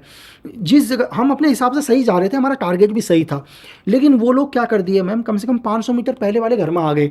और ये बात तो उसको पता ही नहीं थी जो हमारे साथ था, और हम तो उसी हिसाब से जा रहे हैं कि हमारे को वहाँ जाना था। हम जैसे उस घर के बगल से निकले, जिस घर पर वो लोग छुपे, हमें नहीं पता था इस घर में रुके हुए हैं वो लोग, तो उनका एक संतरी बाहर आके मैम ड्यूटी दे रहा था, और हम जा रहे हैं आधा किलोमीटर और आगे हमें पहुँचना है। तो जैसे हम उसके बगल से निकले मैम, उस हम तो कंटिन्यू जा रहे हैं, लेकिन उनके संतरी ने हमें देख लिया रात के अंधेरे में, उसने सीधे एक फायर मारा। अब पहले को भी गोली नहीं लगी, मुझे भी नहीं लगी मैम, मेरे जो सीनियर थे उनका तो सर ही उड़ गया मैम, मतलब यहाँ से पड़ा और सर ही उसी दम ख़त्म। अब हमारे को पता, मतलब चंद सेकंड के लिए तो दिमाग काम करना ही बंद हो गया, ये क्या हुआ करके, है ना। अब हमें लगा कि हमारे ऊपर अम्बुश हो गया, ये साला जो हमारा सोर्स है, मतलब जो इन्फॉर्मर है, इसने हमें फंसा दिया जानबूझ के, इसने हमारे को ट्रैप करवा दिया कि हमारे को कहीं और के लिए लेके जा रहा था और हमारे खिलाफ अम्बुश लग गया। तो रात में मतलब ये लगभग 3-3:30 बजे हमारे ऊपर फायर आया मैम। फायर आने के बाद उस टाइम तो हमें पता ही नहीं चला कि हमारे सीनियर का सर उड़ चुका है। उस टाइम तो वो तो सब ने पोजीशन ले ली और हमने फायरिंग करी लगातार। तो थोड़ी थोड़ी फायरिंग हुई सामने से, और लगभग सुबह 4:30-5 बजे तक, फर्स्ट लाइन तक हमने देखा तो सिर्फ एक कैजुअलिटी हो रखी थी, जो मेरे पीछे मेरे सर थे, उनका सर ही नहीं था मैम। ये लेकिन आपको पता था क्या करना है? हाँ, और अपना इसको सेफ क्या मैम, क्योंकि अपनी पोजीशन ली, पोजीशन के बाद धीरे धीरे, क्योंकि हमारे को तो पता ही नहीं है मैम, क्योंकि एक्चुअली क्या होता है, अब मेरे जो साथी हैं मेरे से आगे भी लगे हुए हैं ना 2 मैम, अगर मैं गोली चलाऊंगा तो मेरे साथी को लग सकती है, मुझे पता ही नहीं उसने पोजीशन कहाँ ले रखी है, क्योंकि अंधेरा है। अब सपोज करो कि मेरे पीछे भी 2-3 लोग हैं, वो भी गोली नहीं चला सकते, क्योंकि उनके आगे मैं भी कहीं ना कहीं लेटा हूँ, तो मतलब मजबूरी है कि गोली चलाएं कैसे, या तो गोली हवा में मारेंगे तो अपनी पोजीशन दिख जाएगी। एक्चुअली क्या होता है, जब हम लोग गोली चलाते हैं तो गोली चलाते समय हमारी भी पोजीशन दिख जाती है एनिमी को, क्योंकि जब गोली मेरे राइफल से या बैरल से निकल रही होगी तो कहीं ना कहीं उसमें से एक फ्लेम चिंगारी निकलेगी और मेरे एनिमी को पता चल जाएगा, मेरा एनिमी मेरे ऊपर एक ही रॉकेट लॉन्चर, एक ही ट्विंज मोटर का फायर कर देगा। तो बहुत मुश्किल होता था सिचुएशन को करने में मैम, कि आप फायर नहीं भी करो, फायर करना भी है, खुद को भी सेफ रखना है, अपने दोस्तों को भी सेफ रखना है, तो ग्राउंड के अंदर बहुत मुश्किल होता है ma'am. Wow. And I think at this point आपको ये नहीं पता है कि वो एम्बिश हुआ है, आपको सेटअप हुआ है, या एक्चुअली गए, हमें पता ही नहीं है मैम, आपको पता ही है, क्योंकि हमारा तो बाद में पता चला कि वो मिलिटेंट आके यहाँ रुक गए। Wow wow. और हमारे को तो सबसे पहले लग रहा है कि इसको गोली मारो, जो हमारे साथ का है, वो जो हमारा सोर्स था कि इसको गोली, क्योंकि माइंड के अंदर तो आएगा ना कि आज इसने हमें फंसा दिया भाई। तो आपने क्या उसको मारी गोली? नहीं, उसको छोड़ दिया? नहीं, वो तो साथ में ही था फिर, लेकिन सुबह जो मिलिटेंट जो जिसने हमारे ऊपर फायर किया था, उसके पैर में गोली लग गई थी रात के टाइम, तो उसके बाकी साथी भाग गए थे, तो वो नहीं भाग पाया, वो एक पेड़ के नीचे था, तो पेड़ के नीचे था, बुलेट उसके लगी हुई थी। तो जब तक हम उसके पास पहुंचे, अगर वो हमें नहीं मिलता तो हमें डेफिनेटली लगता कि इसने हमारे को आज ट्रैप में फंसा है। तो उसकी भी ईश्वर है ना मैम, तो ईश्वर ने उसका साथ दिया कि उसमें से एक मिलिटेंट के पैर में गोली लगी हुई थी जो भाग नहीं पाया। तो आपको पता था कि इसकी इंफॉर्मेशन ठीक सही थी, लेकिन वो पहले आ गए थे, उन्होंने घर चेंज कर दिया था। तो इट्स एक्चुअली सारा पूरा इंफॉर्मेशन का खेल है, सारा information, it's about reaching at the right time, right place, keeping that information guard on. आपने इजराइल की भी बात की थी, आप इजराइल गए थे ट्रेन करने, आपने लर्न किया था 4 सेकंड में कैसे किसी को डिसआर्म करते हैं, लेकिन इजराइली ट्रेनिंग में आपको क्या अलग या स्पेशल लगा, या उनकी स्पाइस के बारे में आपको क्या कुछ डिस्टिंक्टिव लगा जो अलग था from the rest of the world? अगर आप दुनिया में मोसाद को देखो, मोसाद डिफेंस नहीं खेलता मैम, अटैक खेलता है। दुनिया में 2 तरह के लोग होते हैं जी। आपने बॉक्सिंग रिंग देखा होगा, एक बॉक्सिंग में एक आदमी डिफेंस ही करता रहता है पूरे बॉक्सिंग में, खुद को बचाता है, एक आदमी अटैक करता है मैम। हमारे को हमेशा अटैक वाला पसंद होता है कि यार ये अटैक कर रहा है। इजराइल की मोसाद की वही मोटो है मैम कि इजराइल को अगर इजराइल के किसी भी आदमी को नुकसान पहुंचाया तो इजराइल लॉ नहीं देखेगा, उसके बाद कहेगा मैं इस ऑर्गेनाइजेशन को खत्म कर दूंगा, है ना। और दुनिया की कोई भी ऑर्गेनाइजेशन हो, वो कहेगी पहले हम जांच करते हैं, उस देश से बात करेगी कि भाई तुम्हारे देश में ये हुआ, वो देश बोलेगा नहीं हुआ है, तो इजराइल करता है नहीं यार ये सब चीज़ें बाद में, तुम सीधे अटैक करो। तो इजराइल हमेशा अटैक मूड पर गेम खेलता है मैम। जो उनके जो मोसाद का जो ऑपरेशन करने का तरीका है, या इजराइल दुनिया में आज जैसे जाना जाता है, इजराइल अटैकिंग के लिए ही जाना जाता है मैम, कि मुझे फ़र्क नहीं पड़ता, अगर आपने मेरे एनिमी को भी सपोर्ट किया तो हम आपको भी ख़त्म कर देंगे। तो मुझे इजराइल का ये डिफरेंट लगा चीज़ में कि हमेशा अटैक मूड पर। तो जहाँ पे उनकी ट्रेनिंग है वो भी ज़्यादा अटैक है? उनका मैम एक ही चीज़ है, उनका मोटो एक ही है मैम, इजराइल का मोटो एक ही सिद्धांत पर है कि अगर आपने हमें छेड़ा, वो सीधे एक ही बोलते हैं, अगर आपने हमें छेड़ा तो हम आपका डीएनए ख़त्म कर देंगे। डीएनए का मतलब मैं आपको इजराइल का मोटो कैसा है, अगर इजराइल को ऐसा लगता है मोसाद को कि इन सर ने उनके खिलाफ कोई प्लानिंग करी है मोसाद के खिलाफ, अब वो इनको नहीं मारेंगे मैम, इनके चाचा, ताऊ, बुआ, फूफा सबको मारेंगे, कहेंगे डीएनए ख़राब है, वो डीएनए सबको, मतलब इनके पूरे डीएनए ट्री को ख़त्म करेगी इजराइल मोसाद। वो कहेगी चलो इनके दिमाग में तो गलत आया था इस मोसाद के लिए, क्यों आया था, हो सकता है इसका चाचा, ताऊ, बुआ, फूफा के दिमाग में भी तो कुछ होगा, वो सारे ट्री को ख़त्म करते हैं ma'am. Wow. And India defensive है, हमारा system नहीं नहीं is हाँ one of defense नहीं or is it also of नहीं offense? नहीं मैम, अगर मैं आपको RNW की बात बोलूं कि दुनिया की बेस्ट एजेंसी में से भी RNW, मैम ये हम नहीं बोलते हैं, ये CIA के चीफ बोलते हैं, ISI के चीफ बोलते हैं। आप दुनिया की हिस्ट्री उठाकर देख लो, वो बोलते हैं कि RNW जैसी खतरनाक एजेंसी नहीं, RNW बताती नहीं है दुनिया में क्या करते हैं करके, वो कभी डिस्क्लोज नहीं करते अपने ऑपरेशन। RNW वो साइलेंट गेम खेलती है, वो कभी बताएगी नहीं कि दुनिया में क्या कर रही है RNW। जैसे मोसाद क्या है मैम, मोसाद अपने हर ऑपरेशन को बताता है, जी। RNW अपने हर ऑपरेशन को नहीं बताता। इसका मतलब ये नहीं कि RNW ऑपरेशन नहीं कर रहा है ma'am, And I think that is even more dangerous. More dangerous की साइल मतलब आप बॉस, दुनिया में साइलेंट आदमी ज़्यादा खतरनाक है ma'am. Ji ji, I think जो आप बोल रहे हो, जो सब बता रहे हो, बट एक्चुअली जो आप कर रहे हो किसी को नहीं पता किसी है। को नहीं पता। I think that's actually real power. Real power मतलब एक आदमी होता है मैम, वो सबको खत्म भी कर देता है, बोलता है जी मैंने तो कुछ भी नहीं किया, जी। मैंने तो कुछ भी नहीं किया, तो उस सिद्धांत पर है जी। कि मैंने तो कुछ भी नहीं किया करके। लेकिन अपने एनिमी को आपने देखा होगा अभी, कि ये तो मैं नहीं बोलूंगा कि डायरेक्ट RNW कर रहा है, लेकिन आपने अभी कुछ सालों के अंदर देखा होगा कि इंडिया को जिसने भी नुकसान पहुंचाया वो दुनिया के किसी भी कोने में हो, एक एक करके मारे जा रहे हैं मैम। हर देश में मारे जा रहे हैं ना, एक एक करके, जो भी इंडिया के दुश्मन थे, तो कोई ना कोई तो कर ही रहे हैं मैम। फिर भी RNW हमारी एजेंसी बोलती है हम तो भाई कुछ नहीं करते हैं। तो I think that's beautiful. I think इतनी ज़्यादा मुझे प्राइड है, इतना ज़्यादा मुझे कंफर्ट मिल रहा है। एंड आई थिंक ये हमारे प्रिंसिपल्स हैं, इंडिया के प्रिंसिपल्स हैं कि बी गुड, डू गुड, लेकिन अपने को प्रोटेक्ट करने में we always been at the forefront. I think शहीद भगत सिंह के टाइम से आज तक हमने हमेशा अपने आइडियल्स को प्रोटेक्ट करके रखा है, अपने लोगों को प्रोटेक्ट करते रखा है। And you know we had people like you who have been serving us, who have been giving us so much courage and encouragement. Lucky ji, any last words that you have for our viewers? आपने इतनी सारी learning दी हैं about leadership, about discipline, about living, about कैसे हमारी country चल रही है, लेकिन for the youth, for the youngsters, क्या कुछ प्रिंसिपल्स हैं जो आप अपनी लाइफ में फॉलो करते हैं, जो आपको लगता है उन्हें अपनी डेफिनेटली इंक्लूड करना चाहिए? मैम अभी देखो, आज की जो न्यू जनरेशन है, मैं उनको बोलूँगा कि आज आप देश में सुन रहे हैं कि सबसे पहले तो क्या है कि अगर आपने किसी के भी कहने से, देखो मैं सिर्फ इतना बोल रहा हूँ कि मैं पर्सनली हम रशियन प्रेसिडेंट को, चाइना प्रेसिडेंट को या US प्रेसिडेंट को कितना जानते हैं जी। मुझे नहीं लगता कि इस हिंदुस्तान का 0.1% भी लोग उन्हें पर्सनली जानते होंगे। नहीं जानते ना मैम, सिर्फ जो मीडिया बोल रही है वो हम मान लेते हैं। लोग बोलते हैं पुतिन बहुत खतरनाक है, हम मान लेते हैं। लोग बोलते हैं कि ट्रम्प बड़ा खड़ूस आदमी है, पूरे दुनिया में टैरिफ कर दिया, हम मान लेते हैं। लोग कहते हैं कि चाइना के प्रेसिडेंट तो बड़े वो हैं, मतलब उनके अगेंस्ट में कोई भी जाता है तो ख़त्म कर देते हैं। ये सिर्फ हम सुन रहे हैं, हम सुन के वही चीज़ मान लेते हैं, पर्सनली हम किसी को नहीं जानते। तो आज क्या है, देश के अंदर जो भी यूथ है, आज पूरी दुनिया में क्या चल रहा है, आज आप पूरे मिडिल ईस्ट में देख लो क्या हो गया। आज यूक्रेन ख़त्म हो गया पूरा का पूरा, ठीक है, 100 साल लग जाएंगे यूक्रेन को डेवलप होने में। पूरा सीरिया ख़त्म हो गया, गाजा ख़त्म हो गया, श्रीलंका। क्या है कि आप किसी की भी बातों पर मत आओ। पहली चीज़, आप प्रोपेगेंडा में मत फैल आओ। अगर कुछ लोग आपको कहते हैं कि यार आप प्रोटेक्ट करो, आप अपने अधिकारों के लिए करो, आपका हक है, लेकिन बैठकर अगर आप इस देश की संपत्ति को नुकसान कर रहे हो तो आपको गलतफहमी है कि आप देश की संपत्ति को नुकसान कर रहे हो, वो आपको ही नुकसान है। कैसे आप बोलते हो कि यार हमारे को रोजगार चाहिए, आप रोजगार के लिए बात करो, गवर्नमेंट आपकी बात सुनेगी।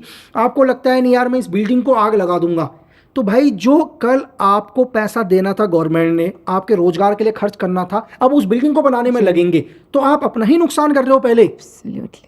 आप किसी गवर्नमेंट प्रॉपर्टी को जलाकर आपको लगता है मैंने तो गवर्नमेंट की प्रॉपर्टी को आग लगा दिया, भाई वो पैसा आप पर खर्च होना था।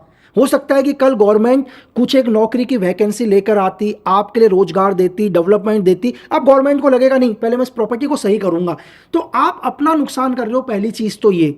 दूसरी चीज़ क्या है कि आपको कोई भी दिक्कत है लाइफ के अंदर, हर आदमी के प्रॉब्लम होती है यार, संसार में ऐसा कोई भी व्यक्ति नहीं है मैम जिसके प्रॉब्लम्स नहीं होती, लेकिन बातों से हल होता है दुनिया के अंदर।